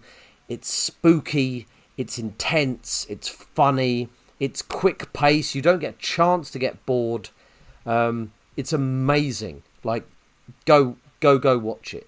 I've always really been intrigued by these horror type productions, like the Women in Black. Do they do the whole kind of like the noises from across, like back from the audience kind of thing? And yeah, there's certainly noises and things that come into it, and lighting changes and spooky stuff, and the spooky I imagine that's quite oppressive, being in the audience and having these things, because I don't like seeing horror movies in the cinema because of that, because like the intensity of it, of the experience, and I can imagine seeing it in a live theatre scenario is like another layer of intensity on top of that. You're there, the people are there in front of you. It's like a real production, real sounds being made by real people, and yeah. I'm with you, Stu. I wouldn't go and watch a horror film, and I don't like horror films. I don't like them. But this is, I mean, it's horror, but it's not like Freddy Krueger coming down. You know, it's a ghost story. You know, there's stuff going on, but it won't scare the shit out of you. It's just quite scary. Yeah, and chilling. Yeah, and so good. Do you know what, Stu? I'd say once the 3 weeks are done, another cast are going in. I'm sure it will be just as good. My wife is actually going to go and watch it again in like 2 weeks. Wow. Yep. She liked it so much, and there's so much that you could go back and see that she's booked in to see it in like 2 weeks' time to go back again with her friend and watch it again. It was a really, really great show. It was like that film you watch and you go, I want to go back and watch that again immediately. But you can't with theatre, you know. No. Interesting. Do you think this would adapt well to a film? Yeah, absolutely. I really do. I wonder if that will happen. Some changes that need to be made for a film. I mean, I could do them easily if the writer and producer are listening. I can punch that up. But yeah, it could easily be a film. And interestingly enough, apparently the writer of the play, I can't remember his name, has got a podcast about supernatural things. Like that's his thing. That's what he's interested in. So that he's got a podcast which I must go and listen to because my friend Danny Robbins is the Danny writer. Robbins, right? My friend Sam was telling me about afterwards, and you know, when someone's got a real keen interest in something, and then they do I can't talk about it because I don't want to give anything away. Do you know what I mean? Like, there's so much stuff going on that you don't want to sort of ruin any sort of little bits. But it was something special. It's something special. I'd highly recommend it to anyone, even not with this cast. I mean, this cast was great. I'm a massive Harry Potter fan. So is my wife. So to see old Draco up on stage doing his thing was brilliant. To see one of my old really good friends, and I'll tell you what was even more lovely than watching the play. Afterwards, we went out with my friend Sam Swainsbury. I probably haven't seen him for about 10 years. Like, I haven't seen him for so long. And we went out for drinks afterwards, and we went to a couple of different bars, and nothing had changed. And since then, we're messaging again, and we're going to meet up again, and that's real reconnect of someone who's just such a lovely man. And everyone we met from the cast, there was no big actory types, you know. Yeah, you know, those just down to earth, nice, just nice people who work their asses off, work fucking hard. Such a good show. So tickets are priced from just £15. Running time of 2 hours, including interval. Performance is from 7th of May 2022 to the 4th of September. As Jimmy says, the Criterion Theatre. Well, that's to the 4th of September. I think that's the current cast, and then it's going on to the new cast. Oh, is it? Yeah. I beg your pardon. Yes, it's going to keep going. Lovely stuff. Should we take a look at the trailer? I feel like I want to watch that trailer. Check it out. Let's do it. Whether we'll get a copyright strike or not, who cares? Let's. Where was that? Was it on About? Yeah, here we go. Just pause it. Maximize. Get that volume on. Yeah, thank you. Shockingly good. Tom Felton leads an absolutely immaculate cast. Now, I found that weird because that's on the posters, and I don't think he leads the cast. Like, everyone is the cast. A good ensemble. I think they've just done that because obviously he's the most famous. But yes, he's the big name, isn't he? Here, I guess he doesn't lead the cast. They all lead each other. They're all wonderful. I'm not taking anything away from Tom. They're all brilliant. Yeah. It was the first house we saw. It belonged to a widow. It's like this whole house was missing someone. If ghosts exist, why aren't there absolutely loads of them? You don't believe me. It happened 4 nights running. They're frightened. I can see that. If ghosts don't exist, why do people see them? Things cannot appear and disappear. You're wrong, Sam. Do you believe me? Let's move on. Do you believe your wife? I can only see one possible explanation. There is a ghost. Jenny! He's coming! Get out! Ooh, chilling. That's a good trailer. That's a good trailer. Ooh, I like the look of that. That yeah. Intrigue, a chilling intrigue there. I like it. I like it. Do I like it. you know what, Stu? I know it's a bit of a schlep to London, but if you could get up to see that before my mate Sam leaves and Felton leaves and Mandip leaves, and I'd say it's bloody good. Bloody good stuff. Thank you, Jimmy. It's nice to have a bit of a theatre on it. Amanda is actually going up to see Les Mis. I bought her Les Mis tickets for her birthday. I bought them for her and her mum to go, but her mum can't go. But so she's taking a friend. So it's a shame because I would love to see it, but on this occasion I won't be able to go. Well, I bought it for her and another. But yeah, I don't do much theatre, but when I do, I love it. Always love it. Always love it. Yeah, it's weird, isn't it? It seems like a rigmarole because I know it can be expensive. And you go, what? I've got to pay this. You know, it's like that episode of Peep Show where they're watching a play, and he goes, "We could be watching Heat right now at home with Robert De Niro and Al Pacino, instead of watching this shit." Let's do it, Mark. Let's go watch Heat. Go.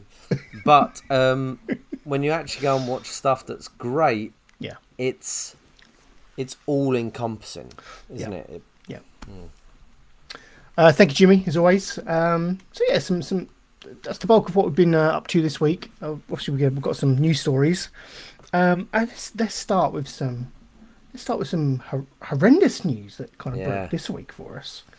And that's the fact that it was reported that Darius Danesh died in New York. He was living in New York, I believe. Is that right, Jimmy?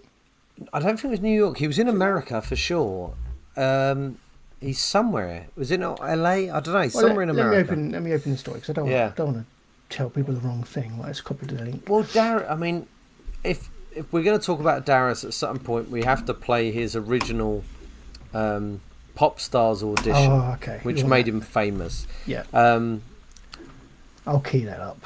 But yeah, obviously Darius started on Pop Stars and did that weird Britney Spears audition, but it made him a household name, and then he came back for another show, like Pop Idol or Pop something, had shaved his beard, cut his hair, and suddenly was like this really good looking guy with a great voice, and released a few songs and was very good and was in shows on the West End. Yeah, kind of remolded his career to be a bit of a West End darling, really. I spoke to you before about my friend Rob, who exactly. Who was in what show is it now? From Here to Eternity with Darius, you know,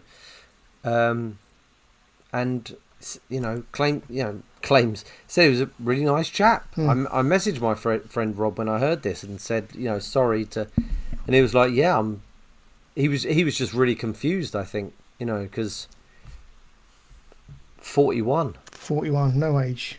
Well, our age, Jimmy. So I know, right? Well, you know. So let's play the moment that kind of endeared Darius to a nation's hearts. Yeah, in tribute. Yeah. The last tune. Don't worry. What are you going to sing for us? I'm going to sing your favourite, Nigel. Baby One More Time. Nobody else sang it. This is from, I know Ian and Darius, forget the spiel. Just fucking shut up and sing. He's got a lovely talking voice, Darius, though. Is killing me, and I must confess, I still believe, when I'm not with you, I lose my mind. Give me a sign, hit me, baby, one more time.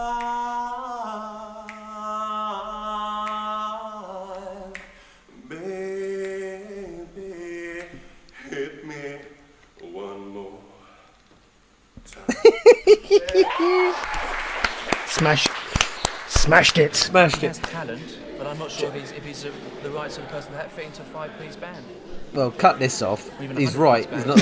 not. Yeah, that's the. He's right. Do you know what? You listen to that. His voice is brilliant, but he's just all over the place and singing the worst song he could possibly sing. But you can clearly hear he's got a brilliant voice, and he did have a brilliant voice. And He did. Yeah. Yeah. So What a shame. it's a tremendous shame, purely because of the age he was Yeah. and the circumstances, and he was a talented boy, and whenever you lose somebody with talent, it's always a crying shame. It really is. Whenever you lose anyone at 41, man. Yeah, that's no age to go, is it? Really isn't. So they still don't know. They still haven't come out with how he died, have they? They've said there was no dodgy circumstances seen, but when a 41-year-old performer dies in their hotel room, I know what you're saying. It's probably I know what dodgy, you're isn't it? saying. Unfortunately. I mean, it could be a heart attack. It's either that or like a blank sudden brain clot. sudden adult death thing, isn't it? Like an aneurysm or a heart attack or something like that. Yeah. So, but it's a sad loss. A sad loss. Rest in peace, Darius, Danesh. Absolutely. Okay, moving on to what's this elf ears you've got for me, Jimmy? Elon Musk shoots down his ex-girlfriend desire to get elf ear modifications. I mean, you read that like that's not an interesting thing. I know. I did kind of gloss over that. What's this? Just this rubbish you put here. Elon Musk, elf ears. What's this? Elon Musk has shot down the idea of his ex-girlfriend getting elf ears, Stu. I think that's interesting news. I was thinking it would lead us on to a question of body, transition. Yeah, modification, not transitioning between men and women, but modification where people have tattoos or weird horns or this new craze, which seems to be sweeping the nation, of having your elf ears. Okay, elf ears. Why is this gained traction then? Because we're in a world. Oh, she does have some big old lugs, doesn't she? She does have big ears. Christ. Yeah, I'd get them done. Get them done. Dear. Yeah. Is that John Boyega in the background? Is that Finn from Star Wars? It is, isn't it? Hanging out. Yep. But oh my god, yeah. Okay. Well, let's delve deeper into this story. Right. Elon Musk revealed he's not a fan of his ex-girlfriend Grimes. Is that her name? Grimes? Apparently so. Grimes. Oh, God. Her plans to get elf-like ear modifications. On Monday, the 34-year-old musician, born Claire Boucher, tried to sound out her 1.3 million Twitter followers about the possibility of getting new pointy ears. She's taking a piss, surely. Well, surely people do it, Stu. No, I've looked it up. People do it. Okay. The 51-year-old Tesla CEO jumped into her mentions to suggest that she wouldn't be happy with the outcome if she got the unusual surgery. Okay, well, it's nice of him to tell her how she's going to be feeling. Yeah. When he's 51 and she's 34. Yep. Yeah. You can get some modifications yourself, mate, on your face. Your big square pudding. Yeah. Yep. I've only got part of this article. I'm so sorry. 2 years ago, I made an appointment with a great plastic surgeon.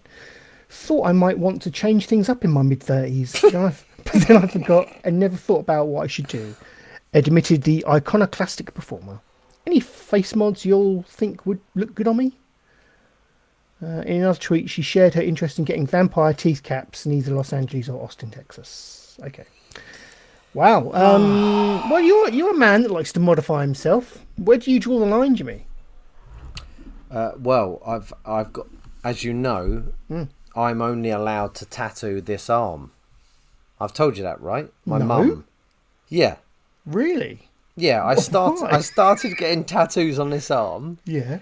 And I mean, I think the first was this, and then my mum was like, "That's enough now," and then I got like, layer, and that's enough now, and I was like, right, and she went, "Before I die, promise me you'll only do that arm." Okay, and you've made this solemn vow.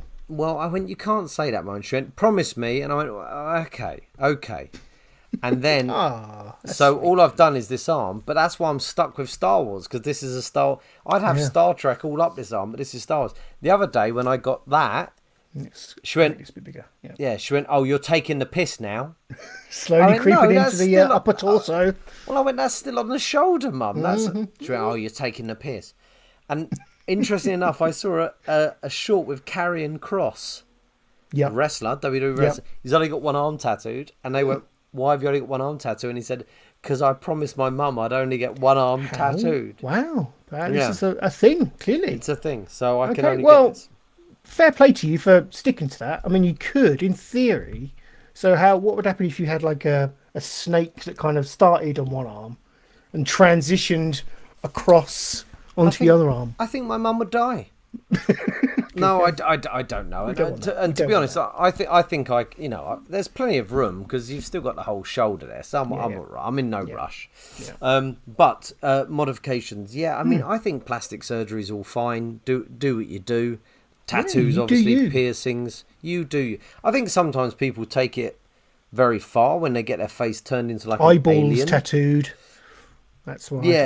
But again, who cares? You do what? It's not hurting anyone. No, that is true. Yeah. The elf ears, I think, are interesting, and I've seen there's some people that get the opposite because they've already got. It's called like pixie ear reduction. They've already got like the pixie ears, and they get the change to go. We get them flappied. Make them more. In this world where who knows what's going to happen, where we could get nuked by the Russians, like. Just do what you want. Like, your parents aren't going to be happy with anything that you do, and I get it, because even though I get these tattoos, if my kids talk about getting tattoos, I go no. Like me, when you're 38, that's when you start getting tattoos. Yeah. When you're a ridiculously old man. I must admit, I as I grow older, I do feel like I should probably get a tattoo. We spoke about it the other day, didn't we, Stu? I'd quite like a Vader on my arm. You've inspired me somewhat. You can't get Vader because I've got Vader. Oh no, was it Vader?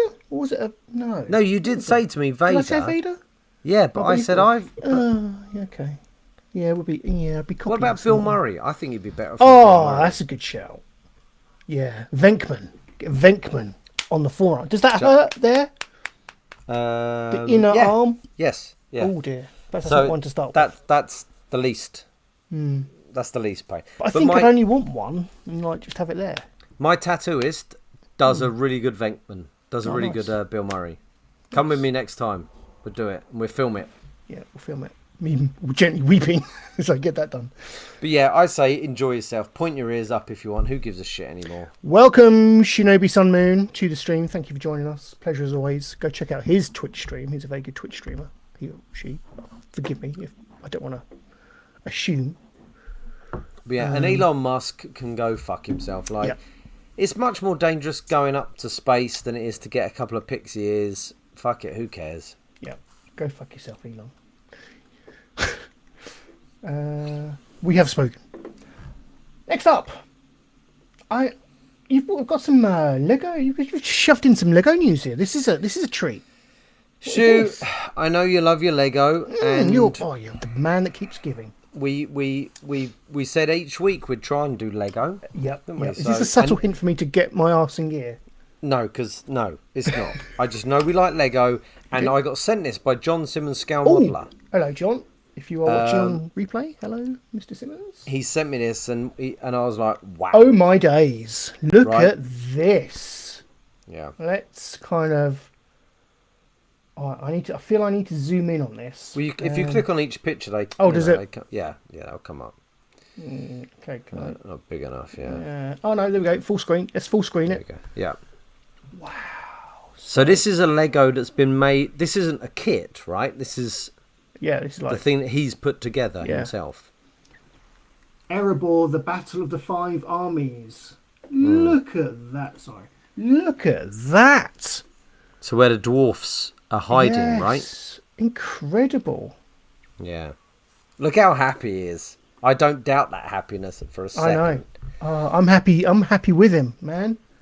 I wonder how long that took to make. So if I'm moving out a shot, I'm taking a closer look on my screen. That's right. So there is. I think there's a website for people who put on their own stuff that they've made. You know, it's not from a kit; they've put it together themselves. Like customs. Yeah, and this was one of them. Beyond the Brick. Okay. Yeah, but don't go to it yet. Get up the other. I won't. pictures Yeah. No, let's delve deeper. All right. This is more arable. Let's kind of zoom in on that. Because look at the army as well. Like he's got the army underneath. Like it's all. Get down there. I want to get down there. There's more pictures. There's more pics. Oh, look at this little recreations. Mhm. And obviously he's got the. Well, I presume he's got the minifigs from stuff, but this wasn't. This is not a kit, is it? Crikey. No, it's funny. This is. It's good you brought this up actually, because I've always been, since I got into Lego like a couple of years ago now, that I've always kind of hated the idea of knockoff Lego or not bespoke, but fucking hell. Well, like the minifigures you can custom. buy. That's the word. Custom Lego. Right. Yeah, but as I've seen more of them, I kind of feel like there's a level of artistry there. You know, I think there is some kind of there is a lot of skill in creating a minifigure that hasn't been like officially produced by Lego. And I'm warming to those a lot more than I used to. I used to think, oh no, it's filthy. It doesn't have the Lego. It's filthy. It's not proper Lego. Get out my face. But no, I'm warming to it a lot more. Some of these figures may be from the kits. Indeed, yeah. Obviously this isn't. I mean, look at the jewels on the floor, the gold and loads of this will be made from official Lego. You know. Mm.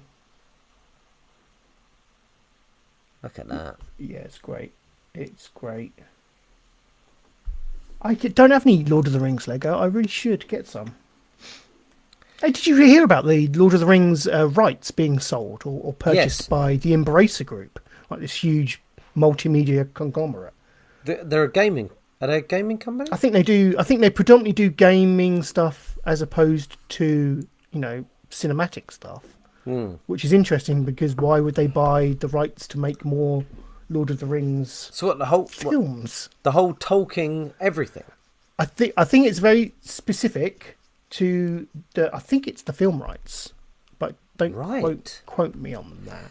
So they've already done the TV show that's coming out this year on Amazon Prime. From what I understand, that's okay to carry on because I think that the rights that Embracer have purchased don't include TV series over like 4 episodes.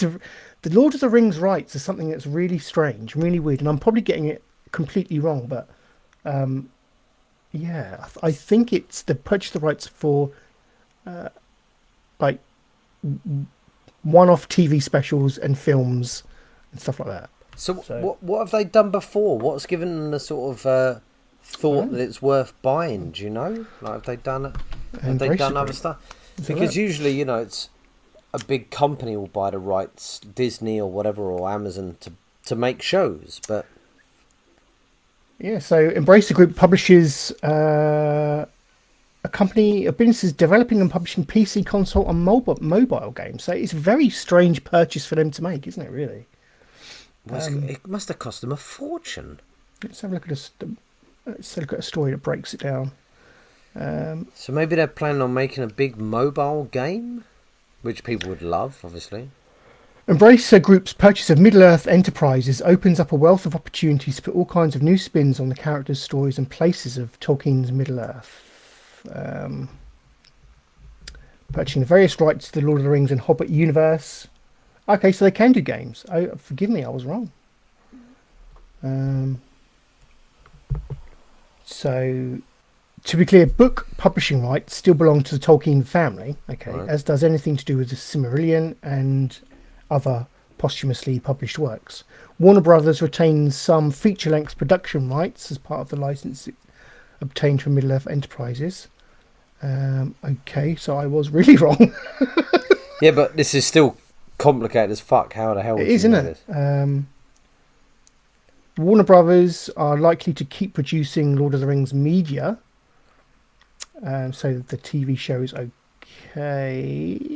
Okay, so what Lord of the Rings properties does Embracer own? Well, let's find out by that exact subheading. Right. They own exclusive worldwide rights to motion picture. Oh, they do then. Motion picture, merchandising, stage, and other rights in certain literary works of J.R.R. Tolkien, including The Lord of the Rings and The Hobbit. This means Embracer can pick from any one of its 120 game studios and say, make an Éomer's horse adventure game, and that'd be perfectly fine, as long as it was book Éomer and not Carl Urban Éomer. I'm massively confused, but so they can make stuff based on the books, but not based on the films, right? Because Carl Urban's in the film, right? Yeah. So you can't make a Lord of the Rings game based on Legolas, like Orlando Bloom, but they could make just a standard Legolas game. But it also says that. Oh no, so Middle-earth. Okay, Middle-earth Enterprise. Okay, where I was getting confused because I thought this sentence here owns exclusive worldwide rights to motion picture. I thought that was Embracer Group, but it's not. That's Middle-earth Enterprises. Right. Oh, I don't know. I don't know. Who knows? It's the muddy world of Middle-earth. Yeah. And its publishing rights. Who would have thought? As if Tolkien would have thought that when he wrote his books. Probably turning in his tomb, isn't he? I don't think he cares. No. I bet his family do, though. His descendants. But I'm sure they're all rich, aren't they? Probably. Sleeping on a big pile of money like Smaug. Oh, lovely. What a joy. So anyway, going back to the Lego. The Lego. Oh, yes. I beg your pardon. Let's go back. Sorry. It's all right. No, that was a worthwhile venture. That was, wasn't it? Let me go back a couple pages. Here we go. But yeah. Do we dare venture on beyond the brick? Go for it, dude. What else? This is 3.4 million followers, Stu. Ooh, I'm not going to pay. But let's follow. Okay, so these customs. I guess so. Well, Stu, I'm still waiting for what we asked for last week, which was me and was it The Rock who asked for it? Drunk Lego build. Ah, yes. From you. Oh, yes. Okay.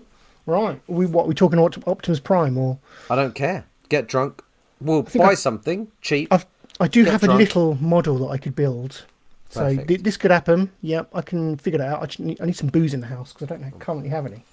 Well, Stu, as you go through this, you're going to have to excuse me for 1 second. I'll be straight back, okay? That's fine. That's fine. As Jimmy does what he needs to do. I'm loving the look of all this. Oh, I saw this earlier. This lighthouse. Actual motorised working lighthouse. That looks like a joyful build. It really does. Yeah. Look at that. He looks happy. So there we go. I do need to finish my Optimus Prime. I do apologise. I don't think I'm going to do any more live builds of that because I think you've seen the concept of that. I think what I'm going to do is when I present my Lego stuff is have more of a hybrid approach. Maybe do the first few bags as a live build and then film myself building the other stuff and in Jimmy style kind of repurpose that, regurgitate it if you will, in sped up fashion. Because I think that's really entertaining. I love the videos that Jimmy's been producing with the Home Alone house. So I kind of want to rectify that with my stuff as well. So, plus the setting up the live Lego builds is a bit of a pain, having to sort out cameras, and the lighting in where I do it isn't particularly great either. So I think it's a win-win if I do it this new method. I think I've waffled long enough. He's back. I can hear rustling. Right, any more stories? Oh, we've got Ryan Gosling and Margot Robbie to star in a new Oceans movie. Oh my word! That's right, Stu. Okay, let's look into this. So I think, as far as I understand, there's a big comment from section. Did you just go through that? No, I will go to that because that's a lovely comment, isn't it? Yeah. Hey everyone who's watching, this is from Shinobi Sun Moon. Hey everyone who's watching the stream, keep watching and tell your friends and family about these wonderful guys. I love their streams and it's fun to know a lot of the know-how and Lego work. So thanks guys for the stream, and I'll tell my villagers to come and watch this epic stream. You both do, so thanks guys. Isn't that lovely? Mate, what beautiful. Isn't that lovely? Yeah. Thank you so much. Really nice. Thank you, Shinobi Sun Moon. And similarly, go check out and follow Shinobi Sun Moon on Twitch as well. I'm a follower and I watch their stuff, so it's really good. And yeah, that's made my day. Yeah, lovely. Thank you so much. Evening. That comments like that kind of make they make all this worthwhile, don't they? They really. I know it's cheesy to say, but it really does. It's true. Thank you so much. Yeah, it really is. So Margot Robbie and Ryan Gosling. So they're currently filming is it Barbie? Yeah, if you scroll up, film, that's them as Barbie and Ken. Barbie and Ken. I'm quite interested to see that because they're good actors. They're really good actors. They're doing a Barbie and Ken movie. I wonder what kind of tone that'll take.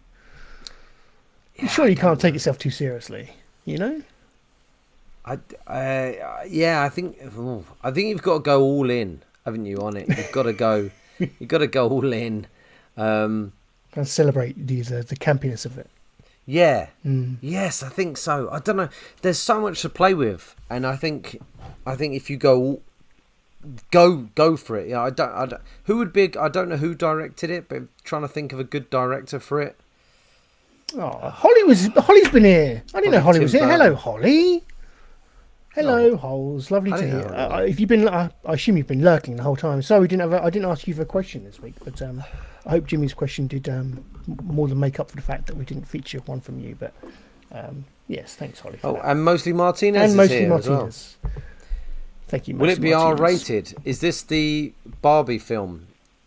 Because I think this is done. Like I brought this because there's a new Oceans film coming. Yes. But I did think it was really interesting that these two were doing this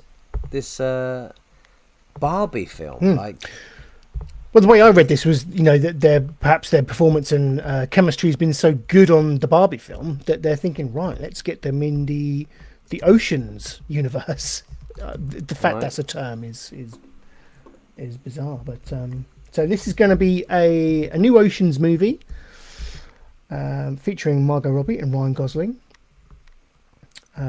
So this is a report according to Puck. I don't know what that is, that website, probably.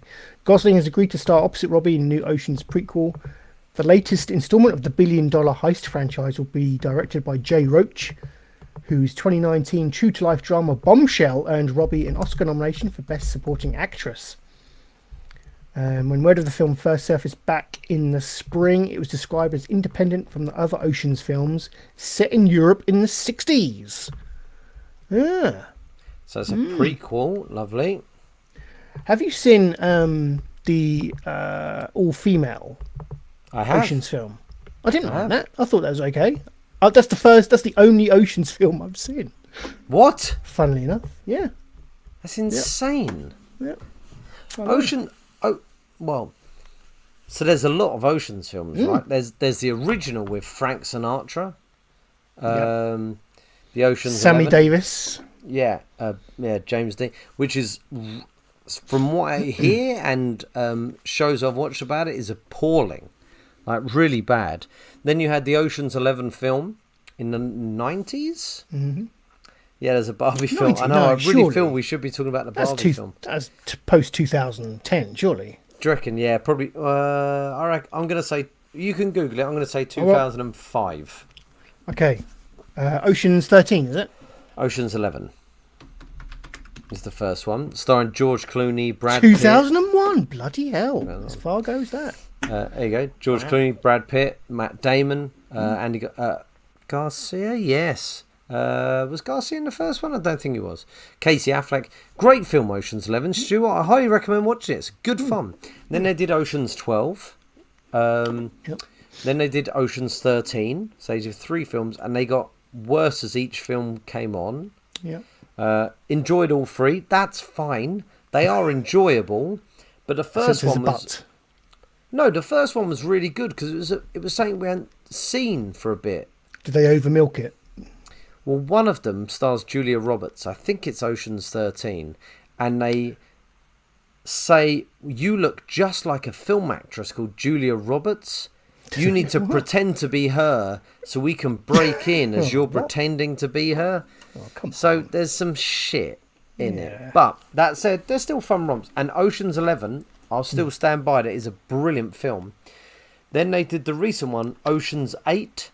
Starring Yes, that's the one I've seen. Yeah, Sandra Bullock. She plays Danny Ocean's sister.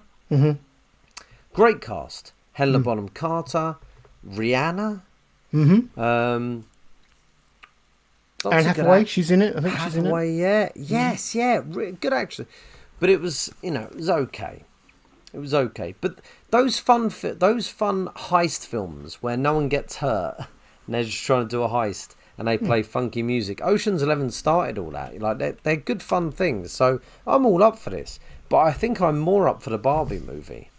I like putting aside the Barbie movie. Yes, I think of the two, that's probably the one I'm most likely to watch. But I like the idea of a Ocean's film heist romp thing set in the 60s, like a Italian Job style, Yeah. I think it's a good era to have one of those kind of heisty films set. It'll be interesting because suit it well. 11, 12, and 13 we're all sort of set in the high tech world where lasers and cameras, and so when we break in, the camera's going to be looking down like this, so we're going to do this and it's all how that happens with they've got the state of the art safe, so we need the best safe cracker in the world. So it'll be interesting doing a prequel. It will be, and I mean Ryan Gosling's a great actor and Margot Robbie's brilliant, so it'll be good fun. I'm up for seeing them in Oceans. Whatever. Yeah, I wonder what they call it. Maybe just Oceans. Oceans 2. Origins. Yes. Yeah, something. It'll be something like that. Oceans : something. Well, if it's set in the 60s, it arguably could be Danny's dad, because they talk about their dad was a criminal. Okay, probably will be them, won't it? So it probably will be George Clooney's father. So there we go. I'll just call it Oceans. Yep, Oceans. Most Martinez, a fan of the Italian Job. Yeah, classic. I assume you mean the original, not the horrendous remake. The remake with Mark Wahlberg and Edward Norton. Awful. Right, Jimmy, it's that time where we start to wrap up the show, and I bring to you some finally some late breaking. Well, it's not breaking, but it's some and finally news. I can't wait to hear it, Stu. Have we got Sting? Funnily enough, yes, we do.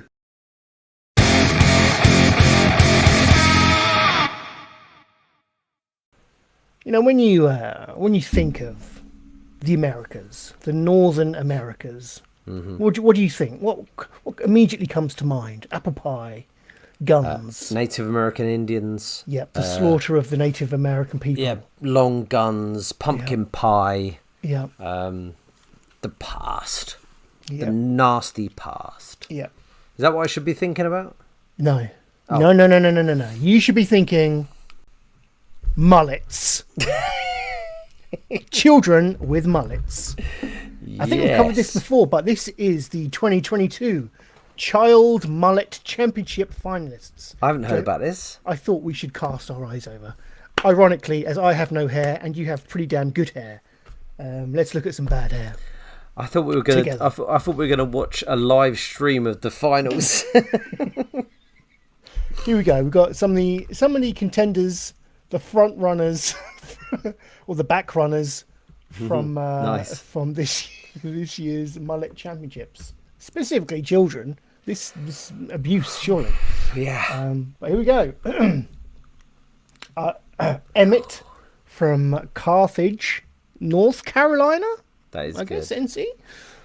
I like the combo of the Old Glory on his back. Yep. The kind of the Viper shades. Yeah, like the Bret Hart. Yep. And the flowing long locks at the back. Nice straight bowl to the front. Was it business at the front, party at the back? Yeah, it's perfect. It's perfect. Yeah. Holly thinks mullets are really back in fashion.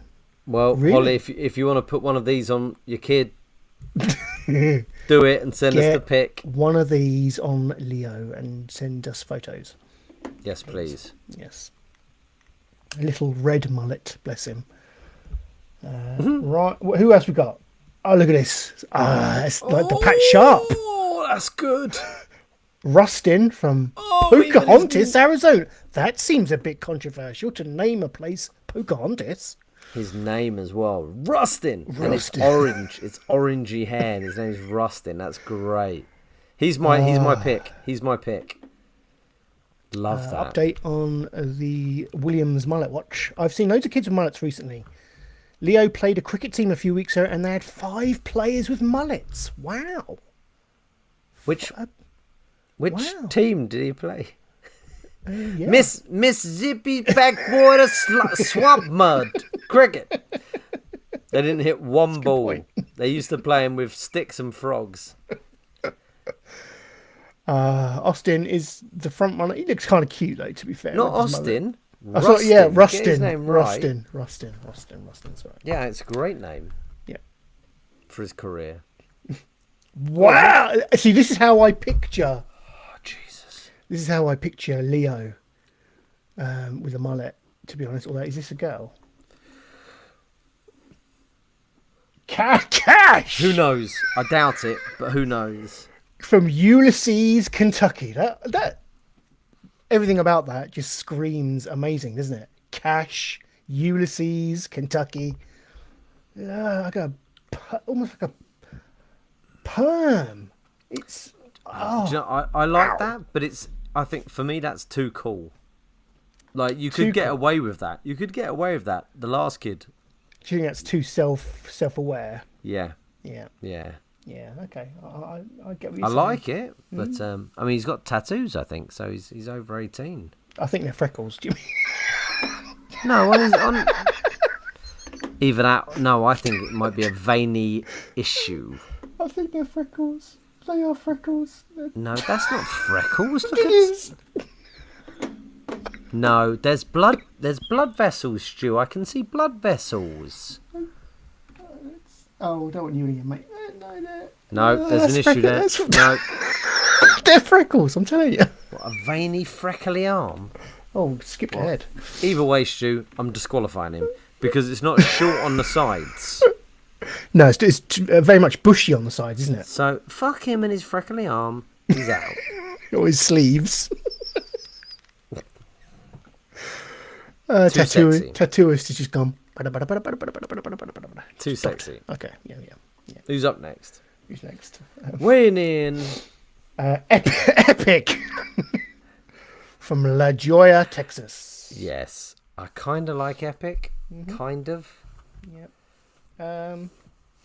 Yeah, there's a free-form nature to that, isn't there? Yeah, it's good. Free-form kind of, yeah. It's still not Austin. Austin's still got my... No, was it Austin? What was it?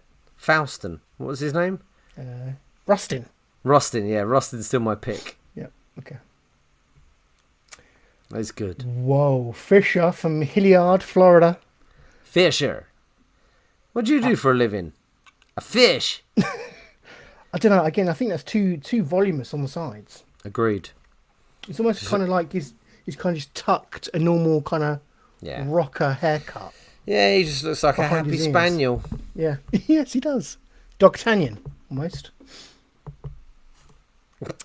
D'Artagnan. Oh, that's it. Oh, that's a shame. They're our top. That's a shame. So, who are we? Right, in chat. Right, Holly, you seem to be about still. Who are you picking for your winner? You got Fisher, Epic, Cash, Rustin, my boy, Emmett, and that's it, wasn't it? Emmett is good as well. Emmett's clean. Yeah, I like the precision of Emmett. Yeah, it's like he's saluting with his hair.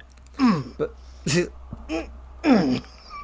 God, it's hard. It's between Emmett and Rustin for me. Let's let Holly decide. She can decide who's the winner. Yep, Holly, you get the final say. Emmett or Rustin? Did you go with the efficiency of Emmett's cut or the cuteness. Oh, it's Rustin. Is it Rustin? There we go. Rustin has won. There we go. Look at him. Well done, Rustin. Little hero. I love it. Yeah. It suits him. Yeah. No one else it suits. Everyone else looks awful. He looks good. There we go. That is the show for this week. That has been the Race Not Men podcast for August the 19th, 2022. Jimmy, thank you for joining me. Thank you. It's been a pleasure as always. Let's thank those in the chat who've come along to say hello. Holly, always a pleasure, never a chore. Mostly Martinez, thank you for joining us. Of course, Shinobi Sunmoon with his love, with their, I keep saying his, I'm so sorry, with their lovely comments earlier in the show. Lovely stuff. Who else have we had? Rock, of course, join us. Thank you for joining us, Rock. And I think that was it. Yes. If you join us, or if you're listening to this on demand, then welcome. Hope you enjoyed the show. I forgot to say earlier, if you're here, give us a like and subscribe. I should say that every time, shouldn't I? It's next up 300 subs. Oh, imagine. Yeah, so if you've enjoyed the show, please give us a like and subscribe, or yeah, all that good stuff. Leave a comment below if you anything you want to chat to us about. Yeah. Until next week. Enjoy your weeks. Please take care. And goodbye.